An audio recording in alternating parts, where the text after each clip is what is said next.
All right, I am live. Good evening, everybody. It is Thursday night, November 20th, 2019. Welcome to the night shift tonight. I think we'll have a little bit of fun. Mike's live, first in the gate. JJ Superstar, you almost made it. JJ's like always top 5 rated. JJ, you're going to be like Avis Rent-A-Car. We try harder. Number 2. Hello, Scottish. How are you, sweetie? Nice to see you this evening. Always a joy to see you, my Scottish Sarin girl. Hello, Quinny. Nice to see you. Buenas noches to you. I'm doing good. Hello, Kiki. Good evening to you. We'll be underway. Hello, bad hemorrhoid sufferer. Yeah, JJ Superstars like Avis. We try harder. What's up? Hope you're having a good day. I've had a really good day today. Feeling really good. Hello, Amy. How are you? Nice to see you. Cowgirl Rosie. Hello, Lisa. How are you? I got your message. Nice to see you. Your top fits. Yeah, I'm kind of spilling out the top here, but I like the cowgirl look. Simon Simple. How you doing, sweetheart? My great pal from traveling days. Nice to see you. Hello, Tomahawk Sean. Kata Novak. Nice to see you. You like the whole outfit. Nice, nice. What's up, Coach? How you doing? I got it. Hey, Tara, how are you? Junker, how you doing? From a rest stop in Kansas. How cold is it in Kansas, Junker? And are you in western Kansas, eastern Kansas?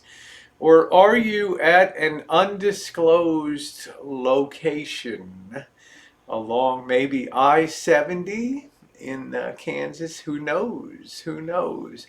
Man, it is windy here, but they canceled a lot of the power down. They were going to have a big power down overnight.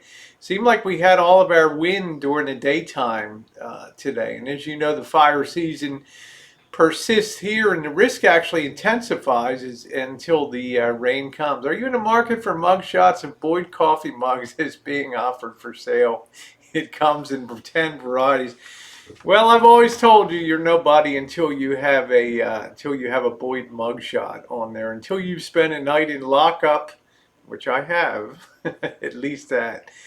No, we're not having hard weather. We're having actually very good weather, but I'm fearful it's going to break at any time, Lisa. So we have to pause. Tomorrow will be the last van work day, and then we have to shift gears to preparing the workshop.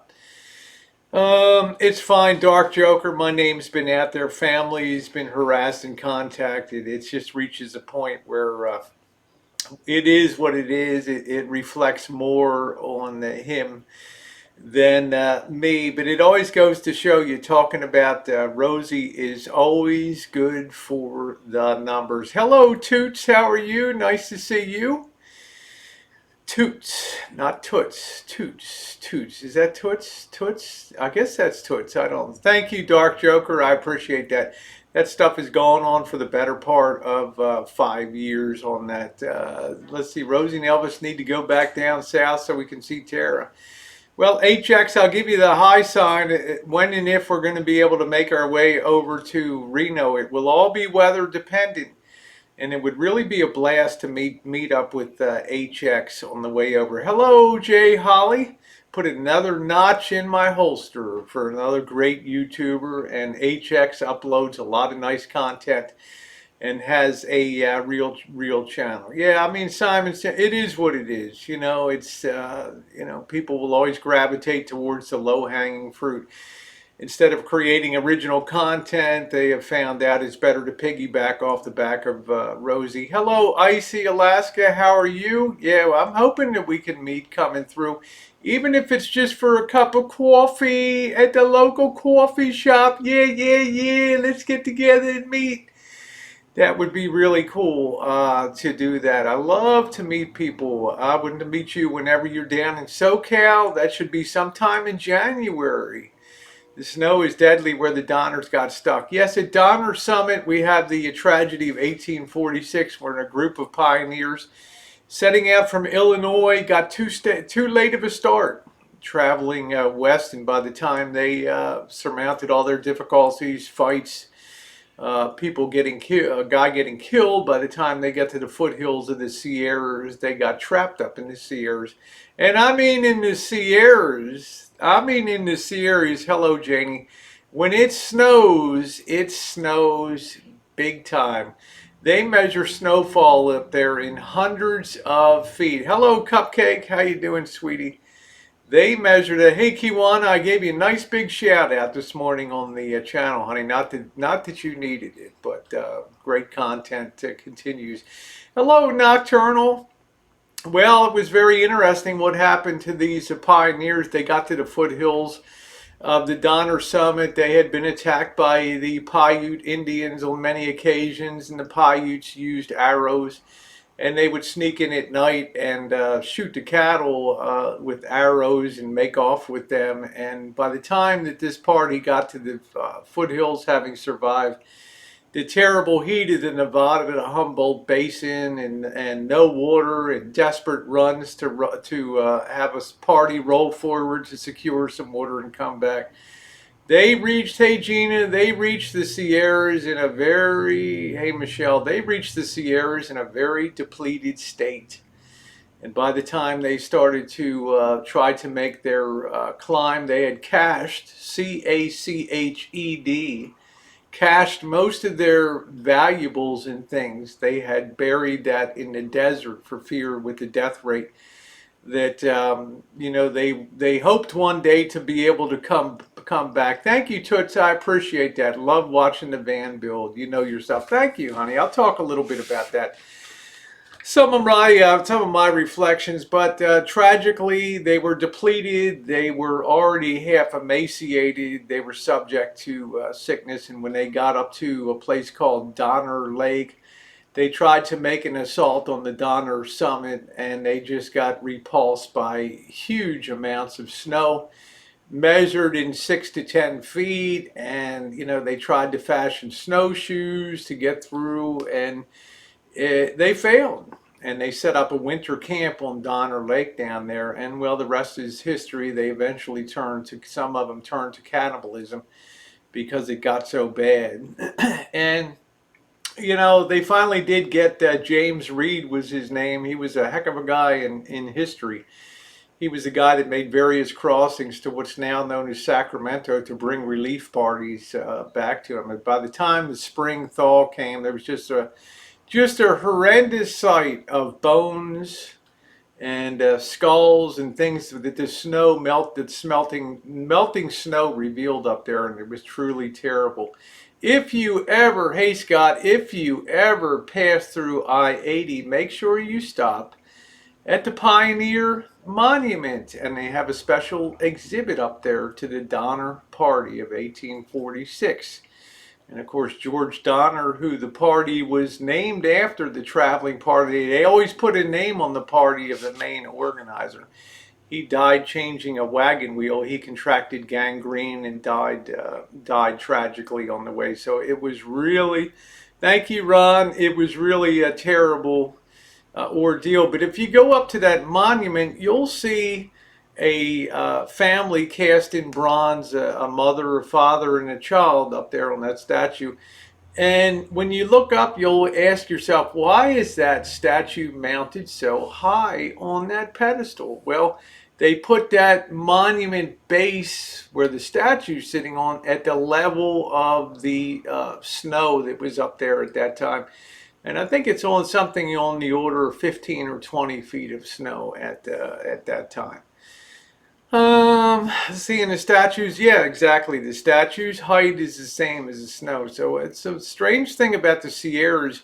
When the Pineapple Express starts to roar in from Hawaii, it lowers the jet stream, which is typically over Oregon and up into the Washington State area. It starts to drop that down and to Northern California, and it picks up all that moisture, and it can just pound you for 10, 15 days in a row with just terrible rain. Hello, Charla. Thank you. Didn't they get sold a map? Yeah, there was a guy named Hastings who found what was called the Hastings Cutoff. And back somewhere, I think in Nevada, when they were still about 400 miles from the Sierras, having busted their buns over the Wasatch Mountains in Utah, having to cut through trees. And you can imagine there's no roads. You have to pull oxen carts and cattle and wagon trains. You have to build your own, you basically have to clear your own path through there. How you doing, JK? Hello, Miss Kitty. And it takes a long time to make the mileage. Well, they had met somebody at a trading post, I believe, who told them, "Hey, don't take the traditional route over the mountain. Take this thing called the Hastings Cutoff," and that's what they took, and that's where a lot of their troubles began, and the bitter strife of trying an all-out epic struggle for survival. You should read the stories. It has greatness and horror in it. I asked the question when a video you and Missy Jen did.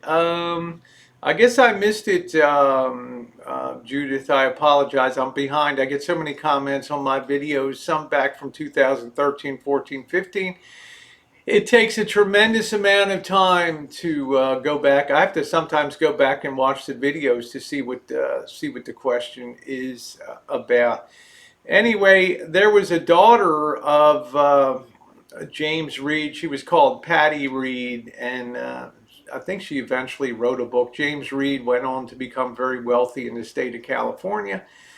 Those that made it over prospered for the most part, but some people were outcast as cannibals forever.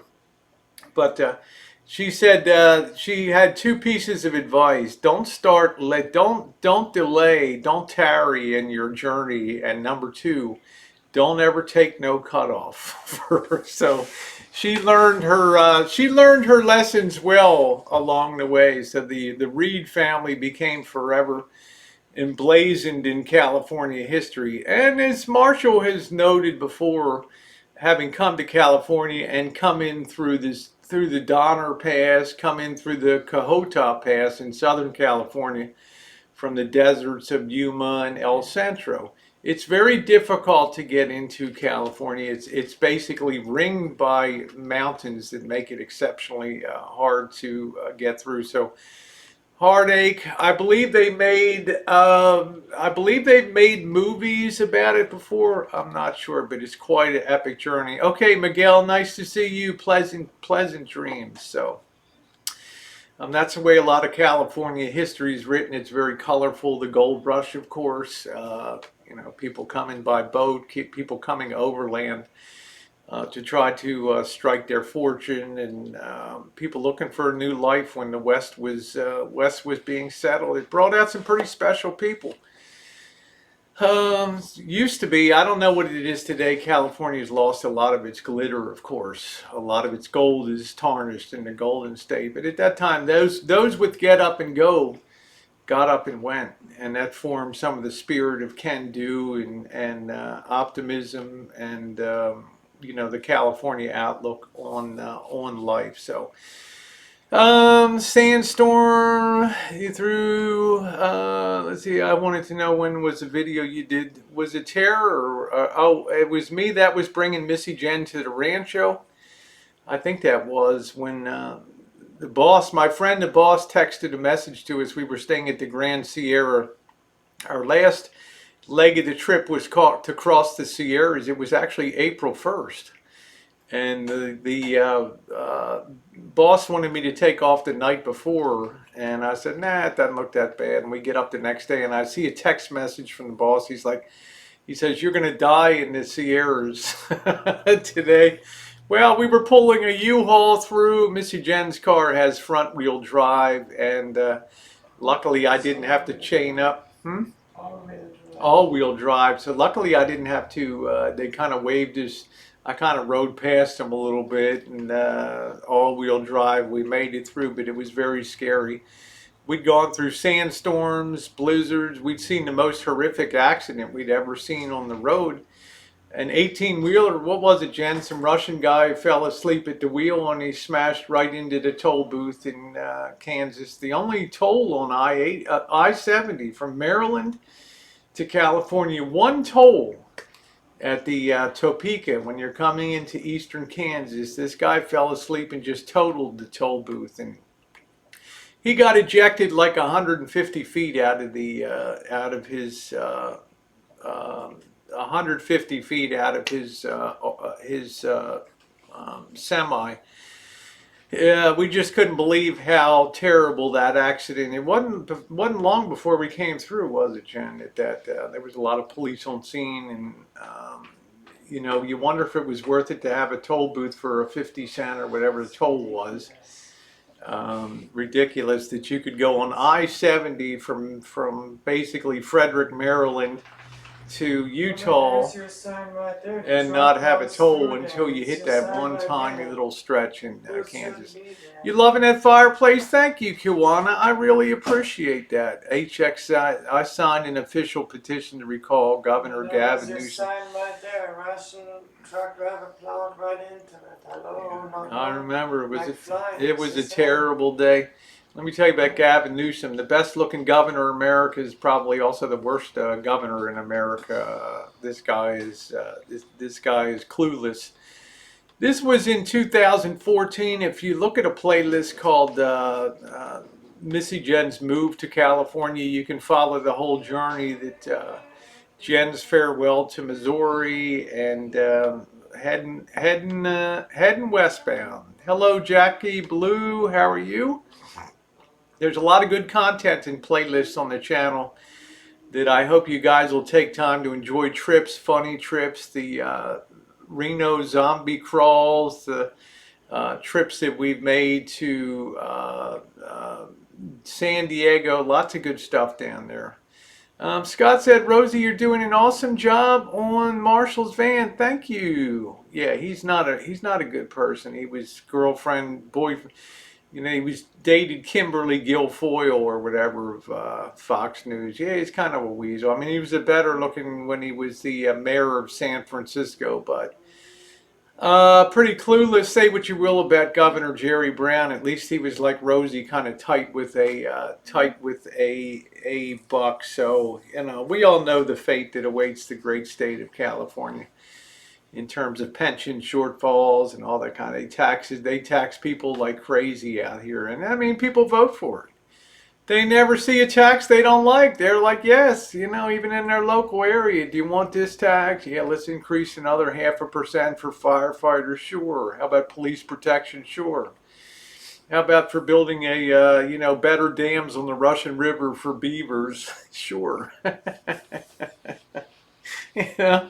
Why not just pay to have showgirls on every corner in the state? Let's do a tax for that. Bing. But my theory is, guys, on taxes, they get you one way or they get you another. Hi, Eddie. How are you? Hey, frequent flyer. They get you one way or another, right? We pay a lot of taxes here, but if you own a home, like when I bought the Rancho, the property tax is fixed at 1% of the purchase price forever, subject to little bonds, school bonds, municipal water, building dams, and those things that you vote for. So what that means is that my tax bill always remains relatively low relative to the value of the property. So although I'm paying more in taxes, I'm getting a big break on the tax bill here. Let's see. Michael Nippert says, where I live, every election there's some kind of tax. I don't know. We got this stupid high-speed rail that $100 billion. Can you imagine $100 billion? Gee, there them boobies again. How you doing, Craig Perth in Western Australia? Are you near Mandurah, Craig? Yeah, Rosie, I wouldn't want to be governor. Who wants to untangle this mess? Yeah, New York state taxes. Pennsylvania's got their school tax. Maryland's another very heavily taxed state. And the worst part, growing up with Baltimore City, had a piggyback tax. You take your state income tax, and depending on the county, you put 20 to 50% additional surcharge. So you had to put a 50% surcharge for the city on top of that. No wonder that people fled for the counties and things. Let's see, HX my home. I inherited the tax my grandparents paid. Isn't that great? Yeah. Now the good thing, yeah, you can't go up more than 1% a year. It's a good thing, unless you vote in the little bonds. But the nice thing is you can take your tax base with you. What does that mean? It means if you move to certain counties, San Diego, LA County being two of them that come to mind, if you sell your property and you move within, I think it's 90 days or something like that, to that new property, you take your tax base with you, which is kind of good. Hey, Jen, how are you, Coach 9500? I'm glad I'm not in those places. Still down in the Sunshine State. Yeah, way to go, Coach. You're living the dream, man. Make that coin, head down south, and live the high life.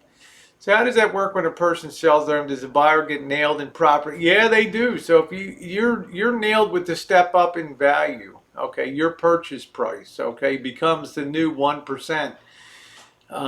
So let's say you have a $1 million. Let's say you bought it for $100,000. Your tax was $1,000 a year. And the next person, you sell it for $1 million, the next person's tax is going to be what, $10,000 a year property tax on that. So that's the way it works. Step up the basis. That's all because of Howard Jarvis and the taxpayers' revolt in the 1970s. You may have heard of Howard Jarvis and the Great Taxpayer Revolt.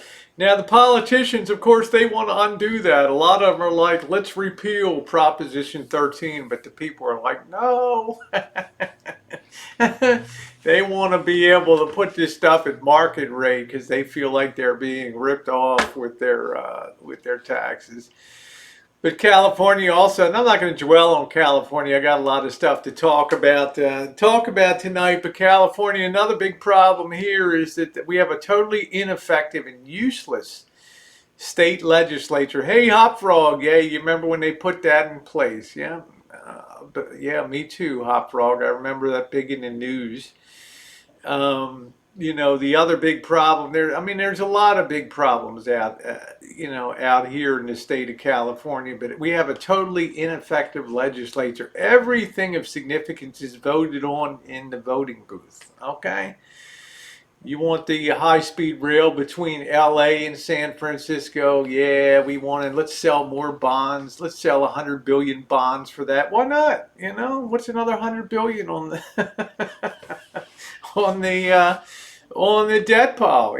So I always wonder, why do we even have a state legislature? They're totally useless. I remember when he was on the Merv Griffin show talking about it, and he also did a cameo in the movie Airplane. He was in the taxi. You got a good memory, Michael Nippert. That was good. Yeah, there were people being forced out of their homes because of the tax increases. Property. California wasn't that heavily populated, and there was people booming into California, and property values were soaring. People on fixed income couldn't afford to even keep their homes. They were being forced to sell them, and he absolutely just had it. And he did something about it. But that was when the state was more red. Now it's a very blue state. It's dominated, totally dominated to the point that the Democrats can put through anything that they want to put through. It's lost its checks and balances here. In those days, it used to be Ronald Reagan, and there was a big red front here. The high-speed rail here is expected to be more than 13 billion. Yeah, it all adds up 100 billion. 100 billion here for a light rail that probably 3 people a year will ride between LA and San Francisco. So it's another mess. Yeah, Sonny died in a skiing accident. He did hit a tree. He was a skier, and wham, he slammed right into a tree. I think he got a severe brain injury on that, and that was about the end of him. And I think Cher always kind of had a soft spot for him. Did you hear about the Chicago-Cleveland Hyperloop? It sounds like another boondoggle project to me, Mike Jordan. We were talking to work at the high-speed train. Why did they do it from LA to Vegas? That thing would pay for itself. That's a good idea, Hop Frog. If you look at voter map, almost that's exactly right, HX. Almost all of California is red, but the populations are greater concentrated in San Francisco and LA. And as usual, urban areas hold sway over land areas, and that's the way it always is. And shawarma, grease, and Meyer, better quality camera equals more watch time. Well, I don't need all fancy gear to get the watch time. Yeah, and look how awful. Exactly. You know why? Because in my opinion, the Democratic Party being the party of humanitarianism, so to speak, they're caught in a box. On one hand, they're faced with business owners and residential property owners that are so peeved, like we are in Santa Rosa, that we have hundreds of people with tents pitched on a trail in town here, and people can't even ride down the trail on their bikes anymore because it's such a s-hole down there. But they're in a box. They violate the principles of humanitarianism and liberalism if they try to remove these people. So they would rather gut out the tax base with people leaving and businesses closing because they're being negatively affected by that. Bought a 117-year-old book for a quarter the other night. Wow, huh? You get what you pay for, Mike Short. Yeah, it was disgusting to see. I feel kind of sorry for some of the people that congregate, but um, businesses are being hurt. The smells and things that are coming through the area. They're west of where the population is, so when the wind predominantly comes out of the west, that smell and overtakes.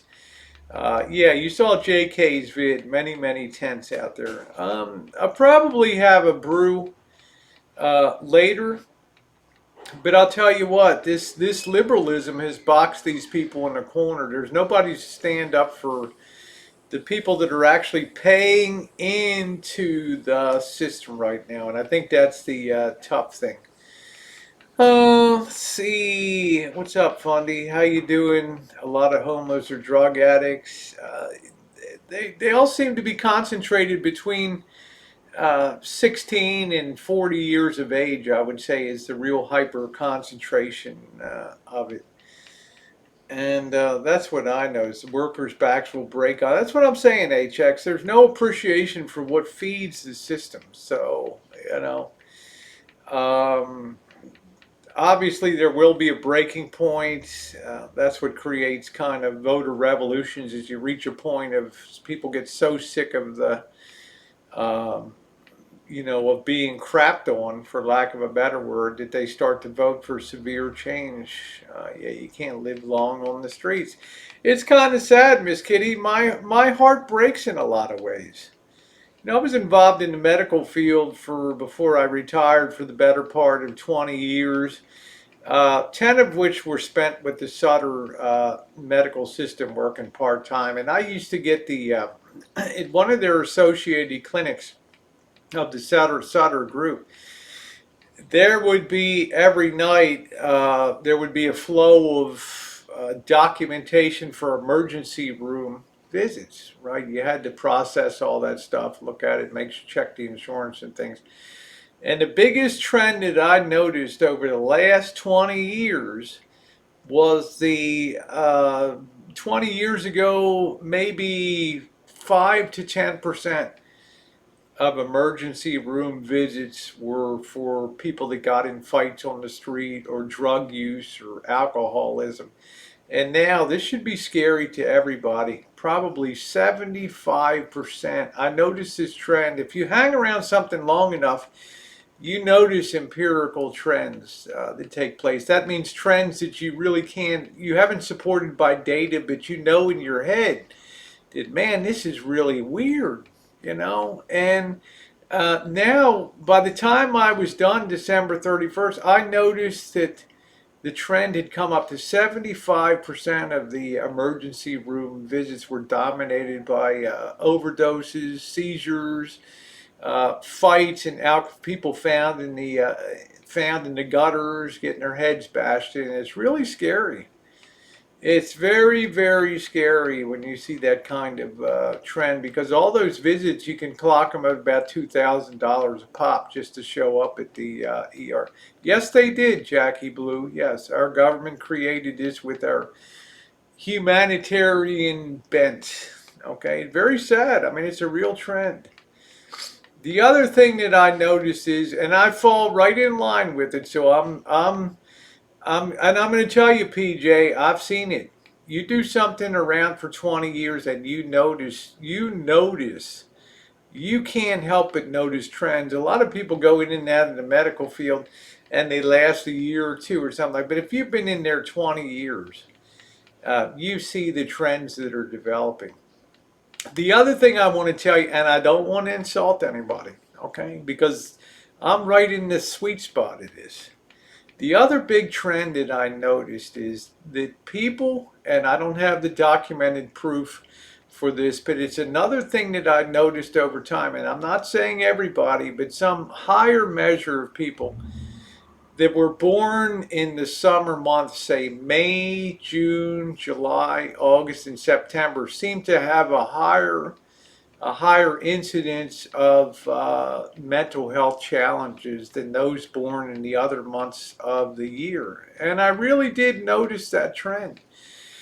And I found that very striking, to the point where the last couple of years or so, I started really looking closely at the people that would come in and seek treatment for certain things. Not violating HIPAA, but processing information. You can't help but notice that. But yeah, I'm born June 21st, so I'm right in the thick of stuff, right? But I'm just saying, when you look around and you look at that, you notice a trend that people that are born in the summertime have a little bit of higher incidence of mental health challenges. So yeah, no kidding. I've said that before. Yeah, born in May. Look at me, right in June, man. Like the hottest day, hottest day of the year. So, I'm not saying greatly, but it's something that if you do enough over time, your mind can sort of start to connect the dots on certain things, and it's kind of fascinating. I don't think anybody will ever do a study of it, but it wouldn't. Yeah, I wonder what the connection is with. I'm not quite sure uh, what it is. I've looked at a lot of my, people within the LGBTQRSTUVWXYZ community, and there's a high preponderance of them that are born in the summer months too. So it's very, yeah. I mean, it's interesting, and I don't mind saying, because I'm right in the thick of it. I'm right in the here I am, right, male, female. Whatever, but I think it's very, very fascinating, Scorpio. That's yeah, okay. It's anecdotal, not empirical evidence. Yes, it's anecdotal evidence. It is fascinating to me. It was very fascinating to me, and it was one of the two big trends that I took away from observing over the years. Yeah, half the alphabets. You got to hook everybody onto the train. So Michael Nippert says, "Now I know what was wrong."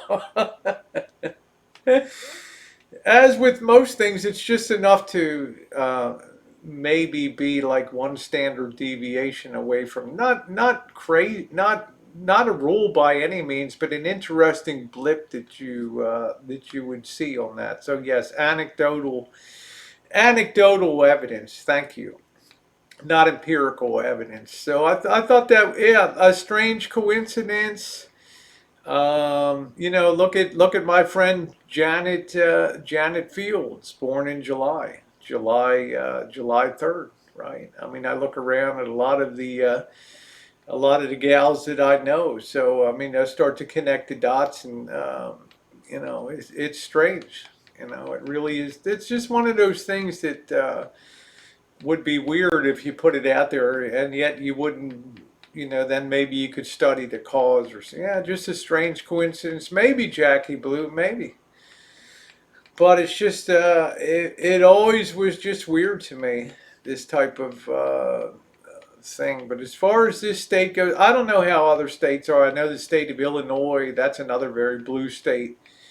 They're all screwed up in terms of pension obligations and all that. Makes them attracted. Yeah, I would think, I don't want to talk about that on here, but there could be something. Yeah, we know that. So, oh, Rosie, you went and done it again, didn't you? Oh man, I'm so over that 50 Shades. I could care less. It's just a desperate attempt for viewership on the back of others. Is that per capita or are there more births in general? I don't know. I'm not sure. It's a good question. Now everyone's going to go for disability. Yeah, I mean it's same old, same old. There's no creativity. There's no original content. People long ago discovered if you're talking about Rosie O'Kelly, it's good for business. So Hot Frog says we have had or we haven't had a decent president since John Quincy Adams. Huh, Hot Frog? Oh man. How you doing, Stink Finger? Welcome aboard. I'd like to have presidents that could inspire. My son, Linda says, my son took a course in college on mental health. What he learned is we all have issues. Exactly. Exactly. I just I happened to notice that it came to a point where I would check what's this person's birthday was that had this, whether it was depression or bipolar and things like that. And I found it very fascinating. Never knew the mountains were shiny peaks. How you doing, Lavender? My potato queen. Yeah, look, I said something about Carter the other night. Okay. And Krusty Panda, I didn't want anybody to think that I did not admire Jimmy Carter for the man he was, with his honesty, with his passion for caring and helping others. He had the most, what would I say, the most. Um, he was certainly controversial, and I lived through his presidency through college. But he was untarnished through his presidency, and I always admired Jimmy Carter for that. I admire the relationship. Yes, Marshall was born in December. I admire the relationship that Jimmy Carter had with his Rosalind Carter, and there were a lot of good things to accrue to him. And I think he did some of his greatest work after the presidency, but he just had a very difficult time dealing real time with issues. His plate was full with the energy crisis, the hangover from the Arab-Israeli war. What else? He also had to deal with the botched mission, the Iranian hostage crisis that went 400 some days. It just was so frustrating. I remember watching Nightline with Frank Reynolds. Tonight, America hold hostage. Day number 400. Remember that? You guys were too young for that. Jackie Blue grew up near Plains, Georgia. Does anybody really want truly to see Kanye West run? Well, he couldn't do any worse than. How you doing, JK? Yeah, he went into the hospital. So hey Ava, how are you? Four scores. So how are you? So I want to be quite clear about the way I admire Jimmy Carter for what. Hey Spanky, how are you? About how he behaved or how he conducted himself in office. I remember the hostage crisis. It was very sad. Remember Nightline? Nightline was born out of the hostage crisis, and Nightline went on for what, 20 years or so? Thank you for it. Dun, dun, dun, dun. Tonight on Nightline, Ted Koppel and Frank Reynolds, who died. Unfortunately for me, I have a very good memory. Hey, Sandy. Yeah, do you remember day 400 and all that? It was like unbelievable. Familiar with that Iran chit show? Yeah, the crisis would have been a night. It was a nightmare. Because remember, we had the Soviet Union that I think was having pre-incursions into Afghanistan before they got all bogged down in that nightmare and pulled out. JK NoCal stole my cookies. JK's known to do that. Just hide your beer and hide your tequila. I really do like this getup. Yeah, I want to get some more Western wear when I'm out in Cheyenne. Yeah, you remember that too? Just a few years younger. Yep, yep. And that's how Nightline came into being. That great show with Ted Koppel that went on, had to go on for 20 years. You know, that was born out of nightly coverage for that, and then they moved into other topics. So it was kind of it was a frustrating time to be alive. You felt at every bend of the road, man, why are gas prices? You had gas lines, you had school busing. Yeah, I know in Baltimore, where I went to high school, and I was a public school student, the whole city school system just collapsed.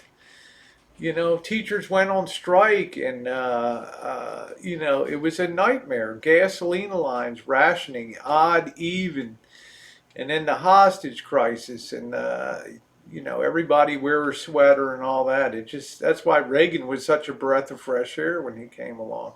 And that was after the Vietnam War, so veterans were being crapped on when they came back from war. Jackie says I record Nightline. So Nightline is still on, huh? As Marshall disclosed, I don't watch TV, so I don't know. I also enjoyed the president I have sex with. I did not have sex with that woman. Hmm? Hillary said to Bill, Bill, I've got the greatest birthday present. I got the greatest surprise for you ever, greatest surprise for you I could give you ever in your lifetime. Can you guess what it is? And Bill says, you moving out? Yeah, we're still being crapped on. Great. Yeah, mortgage interest rates. God, I remember 18% on money market fund. I remember those lucky people. Can you imagine 5% mortgage was lucky then? And savings and loans were begging people to buy out their mortgage. We'll give you a toaster oven if we can buy out your 5% mortgage. Yeah, Simple Simon goosed my bum. So interesting. Coast to Coast was all about conspiracies, but not one person on YouTube over the years. Whenever I've mentioned Herb Jepko and the Nightcaps, used to broadcast out of Salt Lake City, probably when I was 10 years old or so.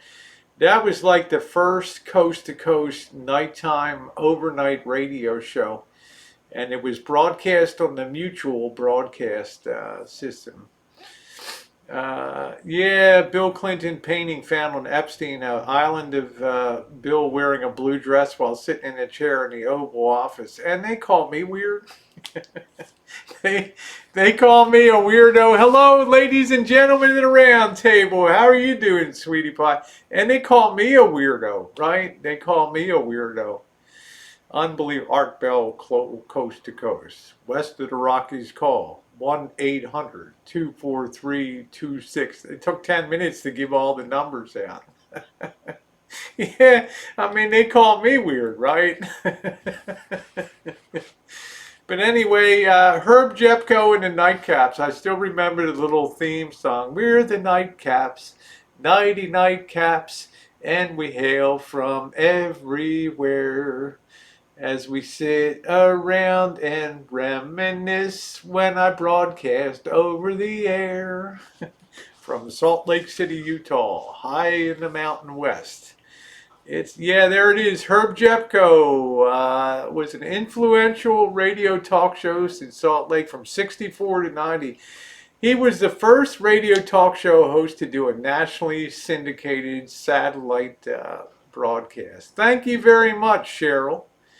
Ta-da! See? Rosie remembers.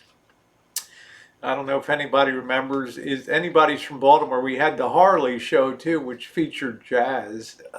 Harley's was a restaurant that you got submarine sandwiches and things from, and they had a show in there. Yes, so Herb Jepko and Nightcaps.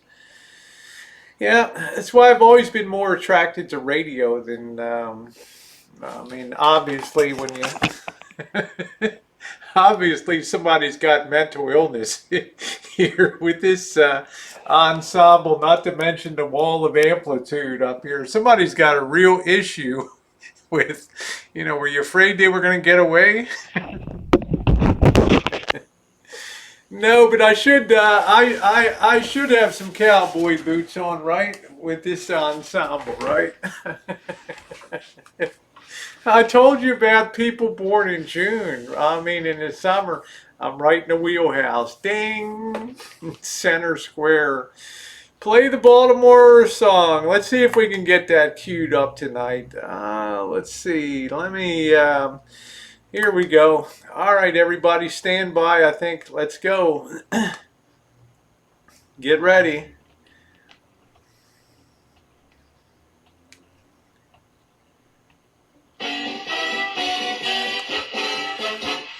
When you Baltimore Clippers, when you Clippers from Baltimore, fight you Baltimore Clippers. Face off, fight for a Baltimore score. Defensemen, forwards, and goalies. We'll win without a doubt. For Baltimore and Maryland. Get ready. When you Baltimore Clippers. When you Clippers from Baltimore. The big W win, baby. Take it up a half step. Here we go.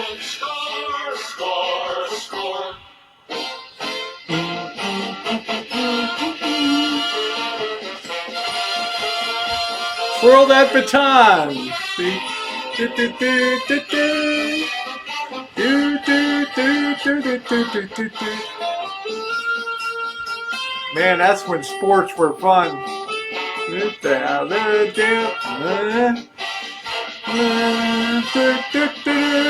Get ready. Get ready for a big finish now. We got to take it up one more half step.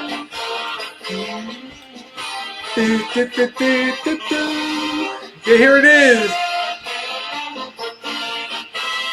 When you Baltimore Clippers, when you Clippers from Baltimore, fight you Baltimore Clippers, and score, score, score.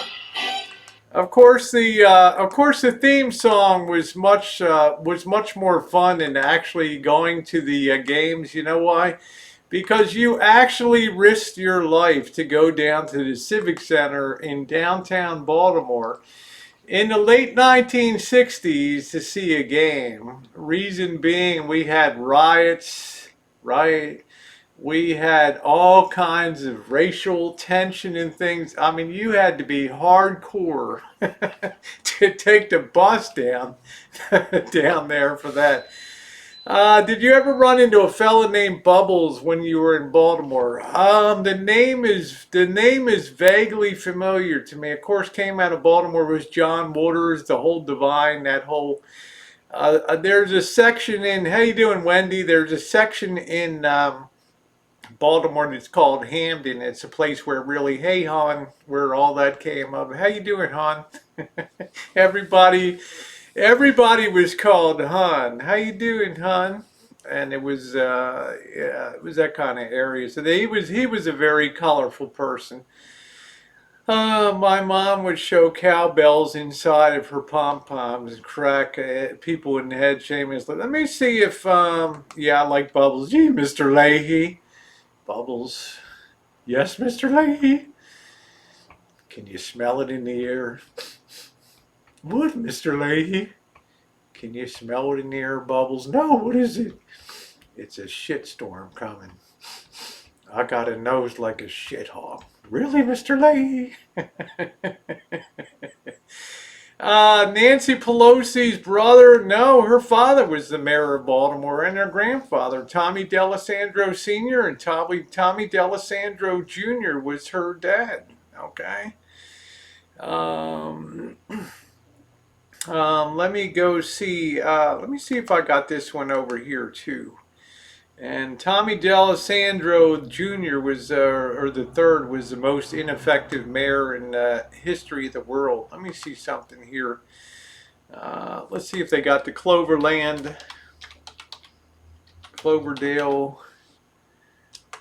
Dairy Jingle. Let's see if they got that. Nope, they don't have it. No, I thought they might have that. That was a pretty famous jingle in Baltimore. For those of you who grew up in Baltimore, maybe you remember that. I don't know if we have any. It went something like this. Milk and butter and eggs and cheese, fresh from the farm to you. If you don't own a cow, call Cloverland now. It's North 9222. Bump, bump, bump. You know how old I am? When we used exchanges like Tuxedo and Hopkins and Clover and, North for exchanges. Yeah, you're from the UK. I mean, it's kind of funny. Hey, Poppy.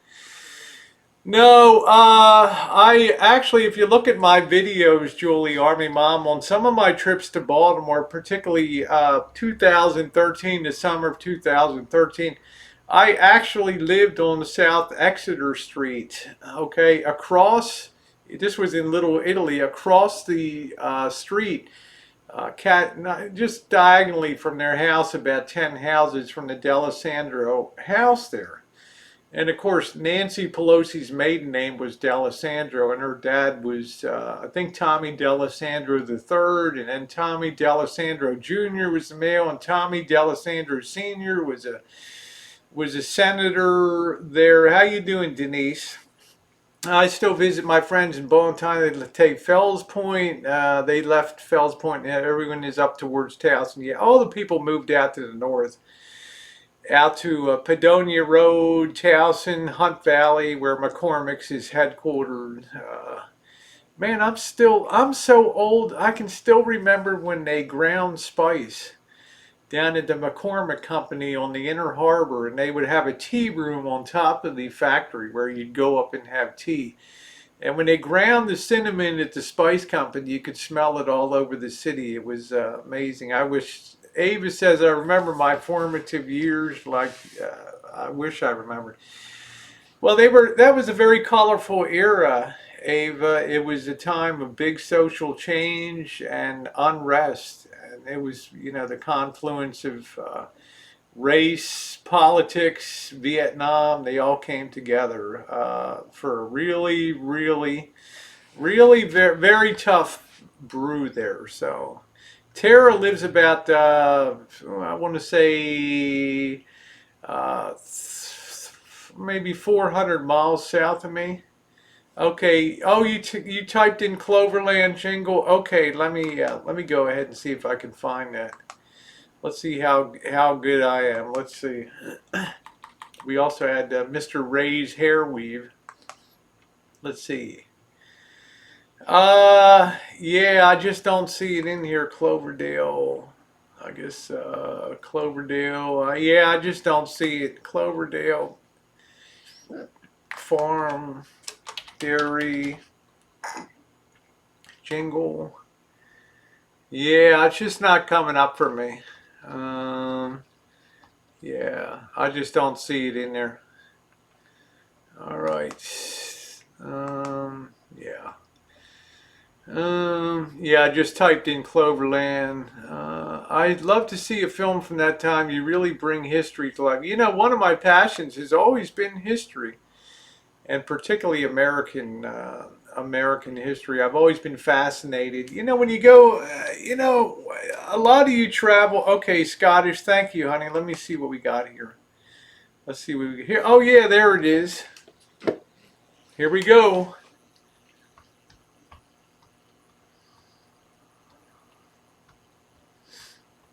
Anytime. Cloverland dairy products are always close at hand. At your own front door, at the corner store, look for the Cloverland Dairy brand. Cloverland dairy products are always in demand. They come to you fresh as morning dew. Look for the Cloverland Dairy brand. Our brown cows give the whitest milk from eating the grass that's greenest. You really should call Cloverland, 'cause Golden Rule service is the keenest. Milk and butter and eggs and cheese, fresh from the farm to you. If you don't own a cow, call Cloverland now. It's North 92222.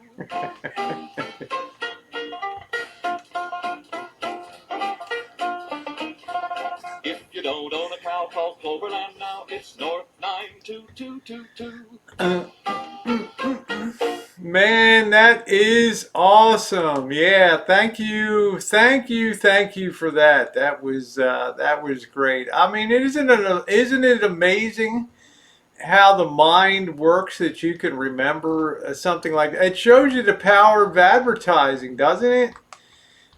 You know, and the other thing that amazed me being in the city was, where are the cows? I used to think to them, where's the dairies here? You know, we look down the street, maybe it's around here, maybe it's behind PS 232. Or where are these cows that everybody? How do these milk guys come to your house and you have an aluminum case on your porch? And they would pick them. Yeah, crossing back Blackwell, exactly, Miriam. Miriam, you were probably way too young, but you probably don't remember that jingle. I used to sell fasteners to Domino Sugar. I would go up into their factory to supply their nuts and bolts and resupply them, and it was just swarmed with bees because of all the sugar they processed. I never saw so many bees in my life. So guys, don't always be so sure what's in your sugar bag, okay? Old Bay seasoning, yes, Old Bay.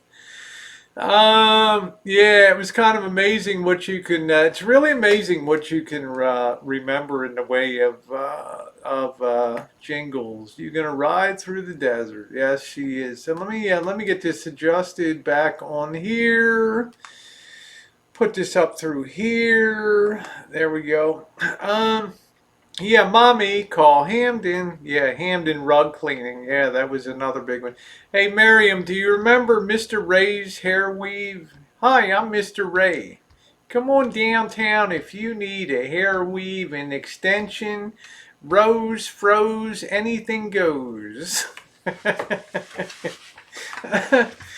Yeah, you can still get free wild horses. Do you remember that? The Mr. Ray's on North Avenue, the Mr. Ray's hair weave. Ladies, are you thinning or balding? Lavender says, we still have a dairy that delivers to our house. They are about a quarter mile from my house. It's still glass jars, and we still have the metal crates to. Wow, that is amazing.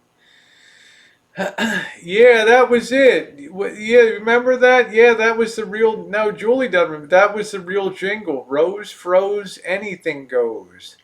I think that one was the Afro Hut. Yeah, remember the Elsie the cow and Borden's? I sure do. It blows me away how powerful. Good night, Jen. Jen, love you, honey. It just blows me away how powerful when you do a jingle as opposed to a spoken ad, how much people remember. Yeah, all those John Woodard movies were real Baltimore. That's right. Also, the movie, if you ever saw Diner with Kevin Bacon, and that was the movie that really launched Kevin Bacon with the handsome Mickey Rourke and Ellen Barkin or whoever. If you ever saw the movie Diner, that was real Baltimore. That was real Baltimore too. Yeah, can you remember Hollywood candy bars? Yeah, I danced at the bar in that movie Pecker when I was in UNLV. That's cool. Get milk. They still put money in a slot. They trust everyone. That's pretty cool. You know that they would still do that. So I think if I'm going to do a promotion for my channel, I'm going to do a jingle. Just think Big Boobs Avenue on the daily for you. If you're not subscribed to Rosie Girl, what will you ever do?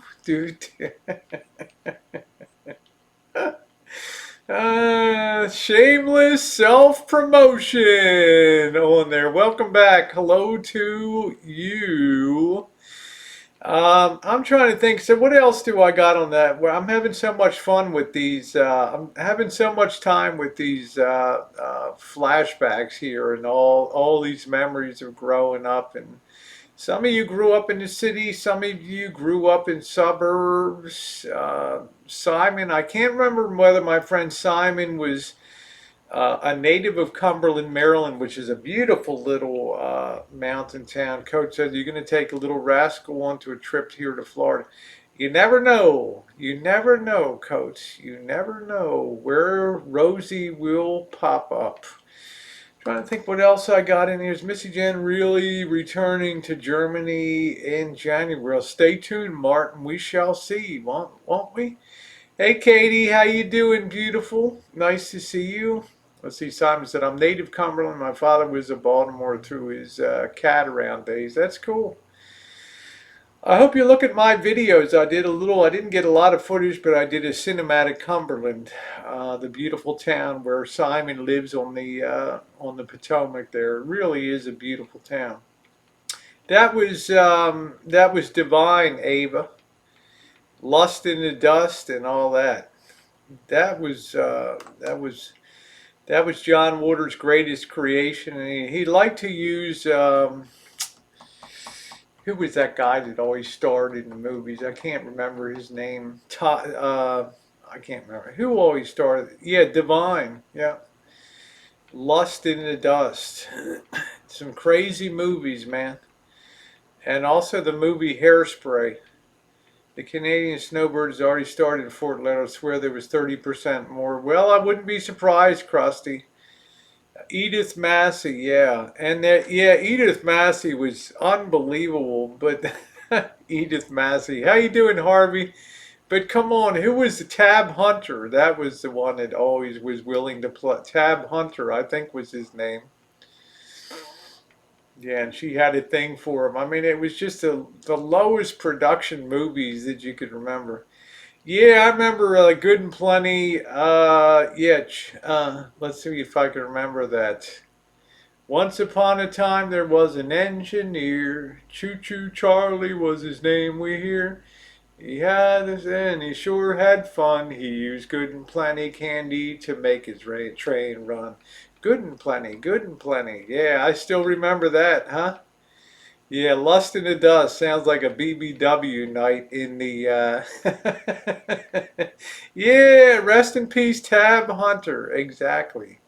Yeah, remember the big RCA dog on Russell Street? Absolutely coming in. Yep. Yep, his master's voice. I sure remember that coming up Russell Street. Man, that used to be an ugly entry into Baltimore. Then they put up all the stadiums there and gentrified that. What do we got, Scottish? What are we hitting on here, babe? What do we got? Let's see what she's got. Oh, National Bow, yeah. Our beer. On Chesapeake Bay, it is traditional to supplement the mere nutritional. This we do by one additional treat that's famous here. National beer, you like the taste of national beer. And while I'm singing, I'm proud to say it's brewed on the shores of the Chesapeake Bay. If it's pleasant living that you aspire to, live in the way that you desire to, welcome friends as we admire to serve you national beer. National beer, National beer. We love the taste of national beer. And while I'm singing, I'm proud to say it's brewed on the shores of the Chesapeake Bay. And while I'm singing, I'm proud to say it's brewed on the shores of the Chesapeake Bay. Hey, woo! There it is, the national beer jingle. Yeah, I mean, Baltimore used to be famous for its breweries. You had Arrow Beer, Gunther Beer, American Beer, and National Beer on there. And I think only National survived on there. But I remember growing up, my grandmother, when I was in college, she would send me to the store. You only had to be 18 at that time to buy beer. She would send me to the store like once a week to get a case of National beer. And she'd sit there at night and listen to the Oriole game and drink her one beer and eat her, what the hell they call those candies, turtles, have a turtle or two. And what a combo, beer and pecan turtles. And listen to Chuck Thompson and the Orioles on the radio. But I remember the price of beer was $5.49 for a case of 24. And I remember the day I came back and I told her, I hate to tell you, Nana, I called her Nana back then, and I said, I hate to tell you, Nana. And she's like, you better not give me any GD bad news. I said, look, here's the story. They raised the price on a case of National beer to $5.99. She flipped her wig, man. And when I told her, and I said, I need to collect, like, what, 50 cents from you or something like that. And she just kind of looked at it. Never mind, Grandma. Yeah, turtles, candles. Yeah, everyone loves Natty Bo. They were big supporters of the Orioles for years and years and years and years on radio. They were the last surviving brewery. A lot of Germans in there. Yeah, I'd be like, I used to throw a case in the back of the Mustang, I had a 68 Mustang. I had ugly cars, but that was nice. I threw a case in the back and would take it up, and I got bad news. And I said, Nana, we're all victims of inflation. She's like, woke up to the voice of the Rosie girl. Woo, Goldie Con. Thank you, Katie.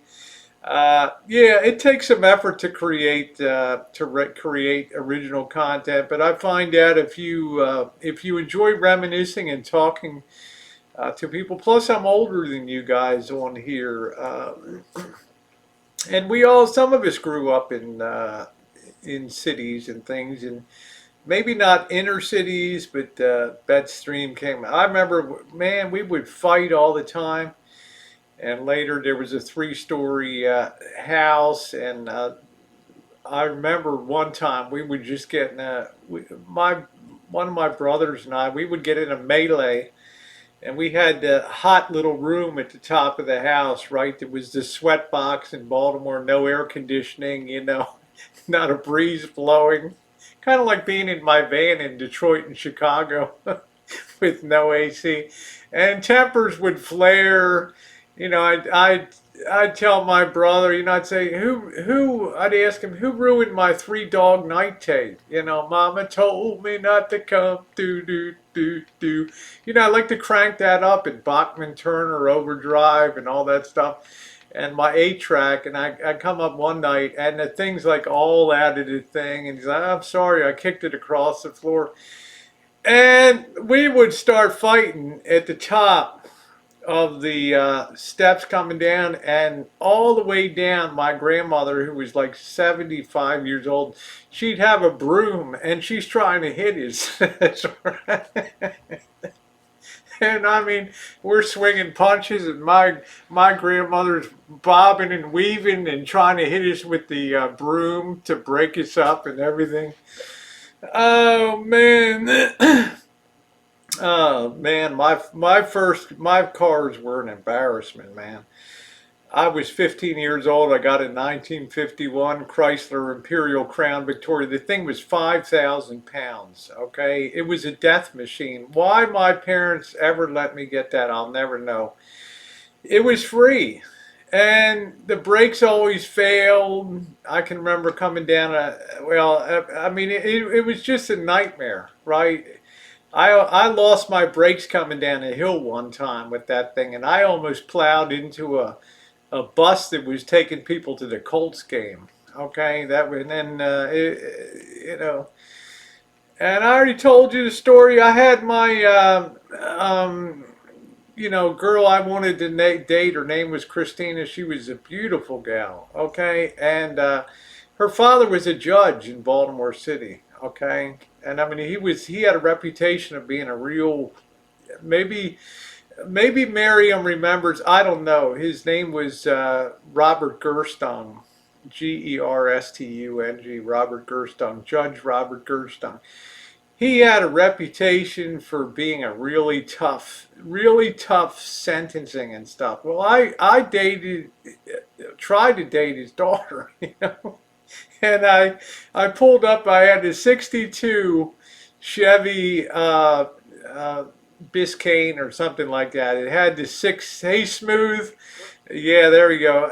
It had this six cylinder on it, and it was all rusted out. It was nasty. I think I got it for like $25 and I won a poker game or something like that. And the guy tossed the keys into it, and I called his bet, and I got the car, right? And it was so ugly. Okay. somebody, no, somebody was fingering his girlfriend and just plowed right into the back of me through a red light one time. But that's a totally different story. And I pull up to date. I called this girl. We were working like on a play together as stage hands, and I asked her out on a date, and she's like, "Yeah, yeah." And I pull up at the house. She's like, "Yeah, yeah, yeah. I'll go on the date with you. Yeah, but you got to understand, my dad's really tough, and you got to be really chill when you come over and meet my dad." Hey, I'm cool. I pulled up in that '62 Biscayne, and it was this this monkey puke green color. It was like a light green kind of thing, and it was all rust on the back.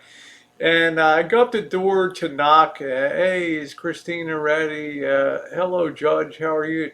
Nice to meet you, sir. Guy's like guy's like 6 feet 5 inches tall. He's like 250, right? And he's like, "Yeah, what are you about?" And I'm like, "Here for the date." And he's like, "What are you driving at? Is that your car?" And he's looking at like this beautiful Camaro.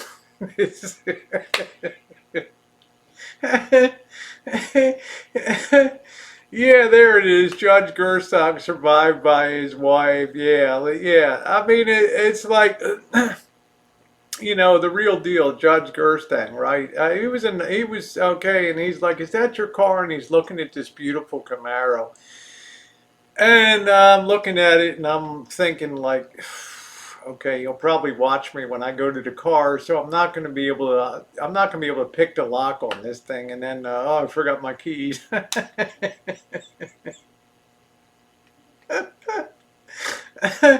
So I'm like, no, that's my car. Yeah, remember Mark Handler? No, that's my car over there. He's like, she's just coming out the door. He's like, ding. He backs up, takes the door, ching. Oh, man. Yeah, Miriam, I don't know if you remember Judge Gerstung. He was really tough, man. He was really a tough bird. Unbelievably tough guy. He was the stiffest sentencing judge. Hey, greatest ever. How are you, sweetheart? My first car was an A-Reg Ford Fiesta in bright orange. Shit car. We ran on the smell of an oily rag. I cried when it got scratched. Oh, man. How terrible. How terrible. They're falling. Thank you very much, Carlos. Baltimore mayor looking at 10 years in prison. I mean, it's just a parade of crappy. I'm sure that Miriam remembers Parent Mitchell Jr. and all the parade of idiots that served as mayor of Baltimore. I can't even remember the last mayor. Whatever happened to her, if she was tough, he was a very tough guy. So to finish the story, I didn't like to be defeated.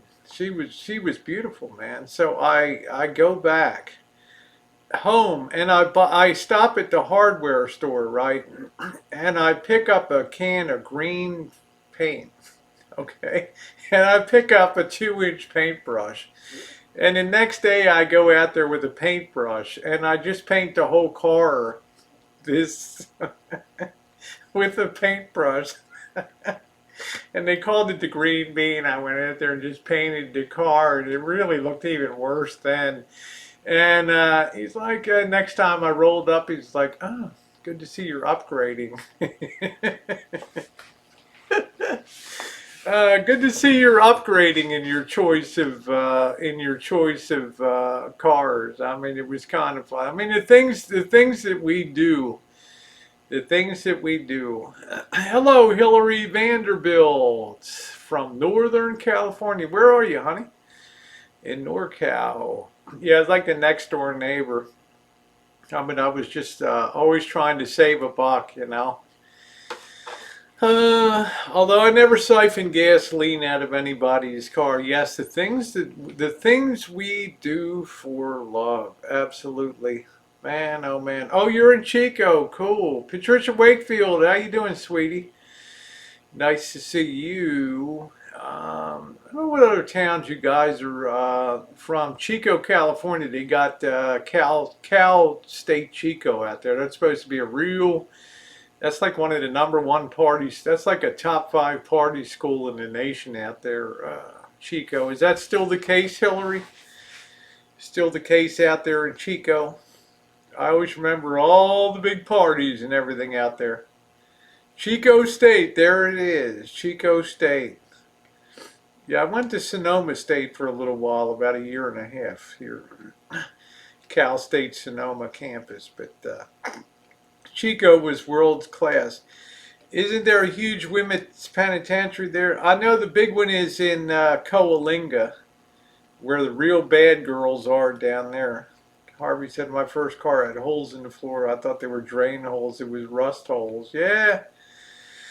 I don't know where. I'm not sure where he is tonight. We're just enjoying ourselves, having a nice chooch tonight.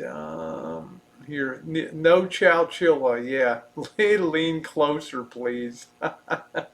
Hey, Jacqueline's Crafts and Halls. How are you?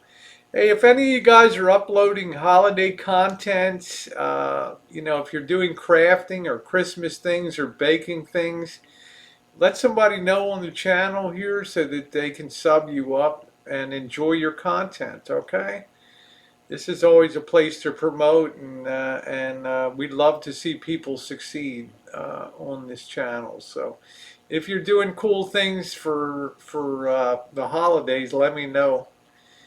Now, I want some advice on something. I probably do, we've been doing some cooking outside.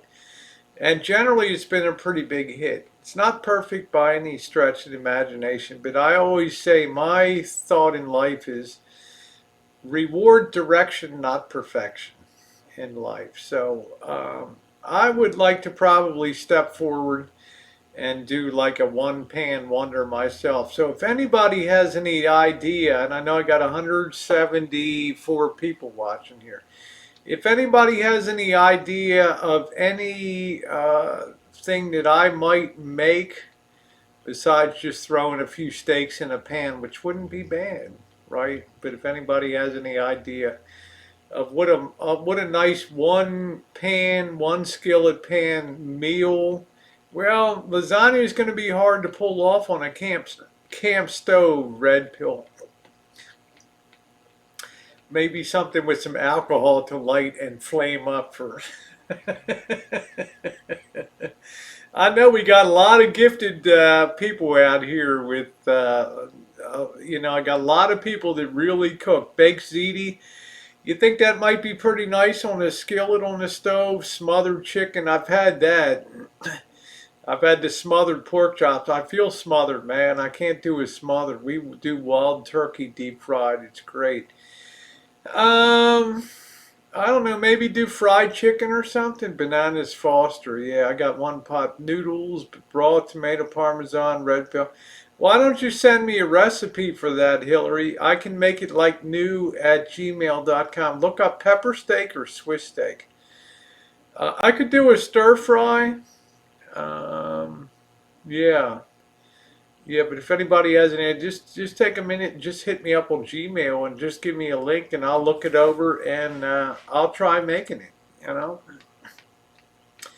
might be kind of fun to do that, provided I don't drink too many beers. King Ranch chicken, yeah, stir fry might be nice, greatest ever, and yeah, get some cold rice from the night before and put it in there and make something. Uh, stir fry a rotisserie chicken on the outdoor barbecue. Steak fajitas. What is that? Buying flank steak and cutting that up and doing a beef and broccoli and a brown sauce. Cheap and easy Salisbury steak. And you know what? That's a key, Hillary, to a really nice. I want to tell you guys, when I added a packet of Lipton onion soup mix to the hamburger mix, I had some of the best tasting burgers I ever had. They were amazing, absolutely amazing. But I'm looking for something that might be beer can cheeseburgers. What the heck is that? Is that a beer can in one hand and a cheeseburger? Veal scallopini, great meatloaf. Yeah, cheeseburger. Well, we got some beer. Oh yeah, the beer can chickens where you put the chicken's butt over the can, right? Flank steak, bell peppers, onions, fajitas, marinade. Um, yeah, you got to get some tortillas too, right? Some tortillas. And I like corn tortillas. Tinfoil dinner. That might be kind of, hey, patillo. There we go. How about a tinfoil dinner on the fire pit? How would that be? Do they permit real fire barbecue? Within reason in your yard if you have the hose nearby and it's deemed to be safe. Yeah, I'm getting hungry myself. Hey Shay Shay, how you doing, sweetie? No brown sauce allowed. Till Marshall. Hey, that paella. Ava, paella.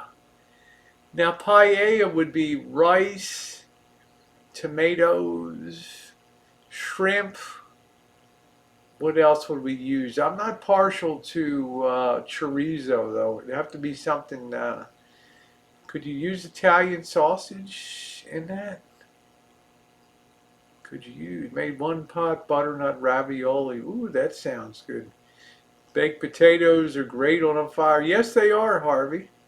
Clams, tortilla. Yeah, baked potatoes on a fire are good. You never know about this firewood here. This is the hood. It could have more dog whiz on it. Kielbasa, onion, corn, cob, red potato, olive oil, but don't forget the butter. Doesn't a real paella have rice in it? How you doing, pretty mama? How are you, my girl? Madawick says I have a rotisserie on my barbecue. Rotisserie would look good on video or something over the fire pit. Um, let's see. I'm trying to think how I can hook George up to the wheel to keep the rotisserie moving. Seafood banquet mussels. Yeah. Buttered baked sweet potatoes. Yeah, maybe I'll up the game to something in the fire pit, huh? Something in the fire pit. I don't know about the barbecue rack, but something. How about some pork chops on the grill? I have my pork chops, Coach. Georgie's the dog here. Any Thanksgiving plans? Yeah, I'm going to be out of town on the holidays. You can use your cast iron pan on the fire too. Seen a video of someone making cornbread on fire pit with cast iron pan. Mexican type dish. Brown and seasoned. The hamburger, start adding the black bean, corn, tomato sauce, cheese. Heat through, top with cheese. That sounds pretty good. I know all the food talk. I'm killing people up. Killing people here. Beef stroganoff. Yeah, beef stroganoff is a possibility on there. That's a possibility. You got me all fired up. Use me to cook with. Rosie got me all fired up. Well, we're gonna have to do something. I like to. How about just a couple big old steaks, and the baked potatoes in the fire pit, huh? How about that? Make it easy, right? We'll just put the potatoes in, and how about some boneless chicken breast grilled on the grill? That sounds pretty good, Coach. I mean, whatever's appealing, you can add. Yeah, make chocolate pudding cake and then cast irons go.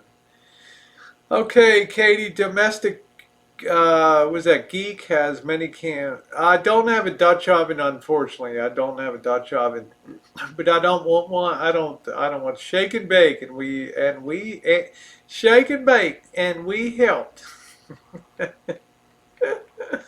Yeah, I want to do something in the outdoor stove. You got to keep it simple. How about a couple big steaks on there, huh? Be nice with the baked potatoes in it. I don't have any top though for that fire pit outside. So I have to do it in a pan, whatever I do out there. Yeah, make it simple. We're having hamburger helper. Oh, yum yum, mom. Yum yum. I'd love some of that hamburger helper. That was the beginning of the end of America. Hillary says, "You're so happy, Rose. It's truly refreshing to see. So glad I stumbled upon you live." Well, thank you very much. A curry, big pan, loads of spices. I'm kind of spiced out, Avy. Sloppy Joes with the side of corn. Sloppy Joes could be fun. Stone soup. There you go. Stone soup. I do a good Brunswick stew. But a Brunswick stew should really sit on, and it should simmer for a few hours. Will the King Shea Boyardee be supervising? Easy chicken and broccoli stir fry. Boy, you guys got a ton of, man, I'm overwhelmed by the number of suggestions here. How you doing, Coop? Nice to see you wearing your church clothes again. Hallelujah. What's up, Coop? How you doing? What's going on? Been missing you around the BOYT. I hope you're doing well. I know you're BUSY, so I was dreaming of Rosie as she was playing in the background. Left the laptop on on all night. Yeah, I saw your sister's been uploading content, Harvey. What's the name of her channel again? What's the name of her channel again? Yeah, Trip to White Castle. Maybe I'll end up just ordering a pizza. Oh, man. Sweet and Sassy, thank you. Make sure you sub up to Sweet and Sassy. Make up a cast iron top plate for the fire pit. Seems a waste burning all that. Well, we just do it kind of for the ambiance. We do it for the, oh, Coop is officially in a relationship. Wow, I've been busy reading the Bible. Well, I hope you spill some tea on that. Do a video or it didn't happen. I drove all night just to be with you. Is that all right? I drove all night. Do a viddy, Coop. Don't leave us all in suspense. She's busy. I saw the major upgrades at her. I saw the major upgrades at her house for sure. Did you ever get a hookah? I never did, Ava. I just decided to start smoking again. That was my hookah. I don't smoke that much. Wicked Bella, how you doing, beautiful? Someone finally won me over younger and how to. Oh, well, tell us about it. I hope you put up a video. Somebody finally won the hand of Cooper. Very nice, though, that you have that you found somebody. That's awesome. Of course, they're younger and younger and hotter. Psst. Yeah, he'll do. Be careful touching that stove. Yeah. Yeah, let's tell Drawer. Yeah, yeah, yeah. How you doing, Wicked Bella? Yeah, I was talking to Wicked Bella. Yeah, yeah, yeah. She's my kind of lady. I'm gonna put it in gear and I'm gonna go visit and I'm gonna have a good time, eat some food. Love, love will keep us together. Think of me, babe, whenever some sweet talking girl comes along, singing a song. Dude, man, the captain and Tennille, I just need brainwash. Muskrat love. Oh my God.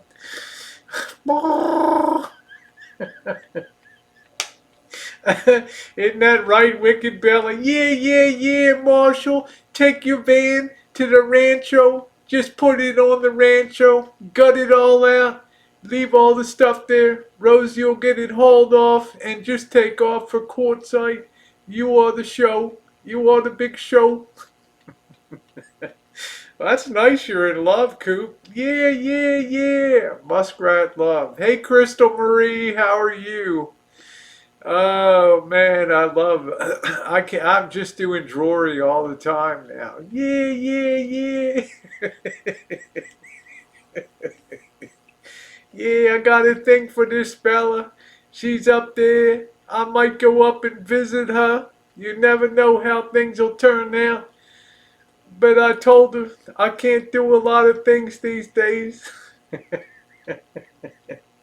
I'm not going to repeat what I already said. Can I have a quick wrench to put? There's your sister's channel right there, Harvey. There you go. I know, Wicked Bella.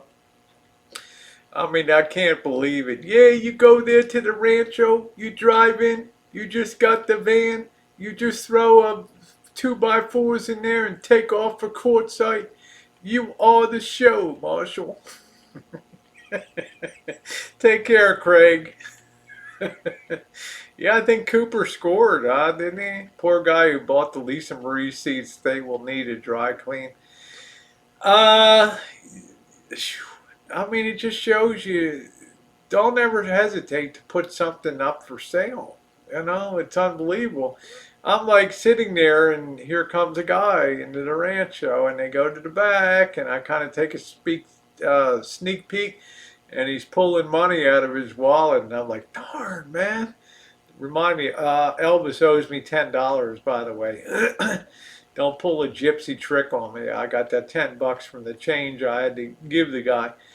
And they're next thing I know, they're walking out with the couch, and that was it, man. It just goes to show you.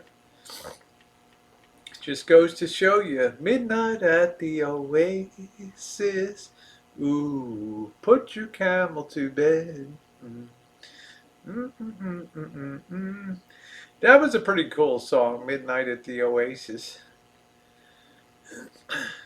That was pretty good. Yeah, yeah, yeah. I'm having a great night. Yeah, yeah. Yeah, I love Korean barbecue, Katie. I had bibimbap, which was good. And I like the Korean style barbecue where you cook your own. You know, the Chinese have the hot pot, but they have the Mongolian barbecue with the open flame. Yeah, yeah, yeah. Poor wicked widow, man. She's having to sit listen to Drury's tales all night in his nice Roku recliner. Yeah, yeah, yeah. And I told Marshall, yeah, I'm the one that told him to go to Los Algodones, get your teeth fixed. Rosie will do things for you. She will help you out. Go to the rancho, put it in gear.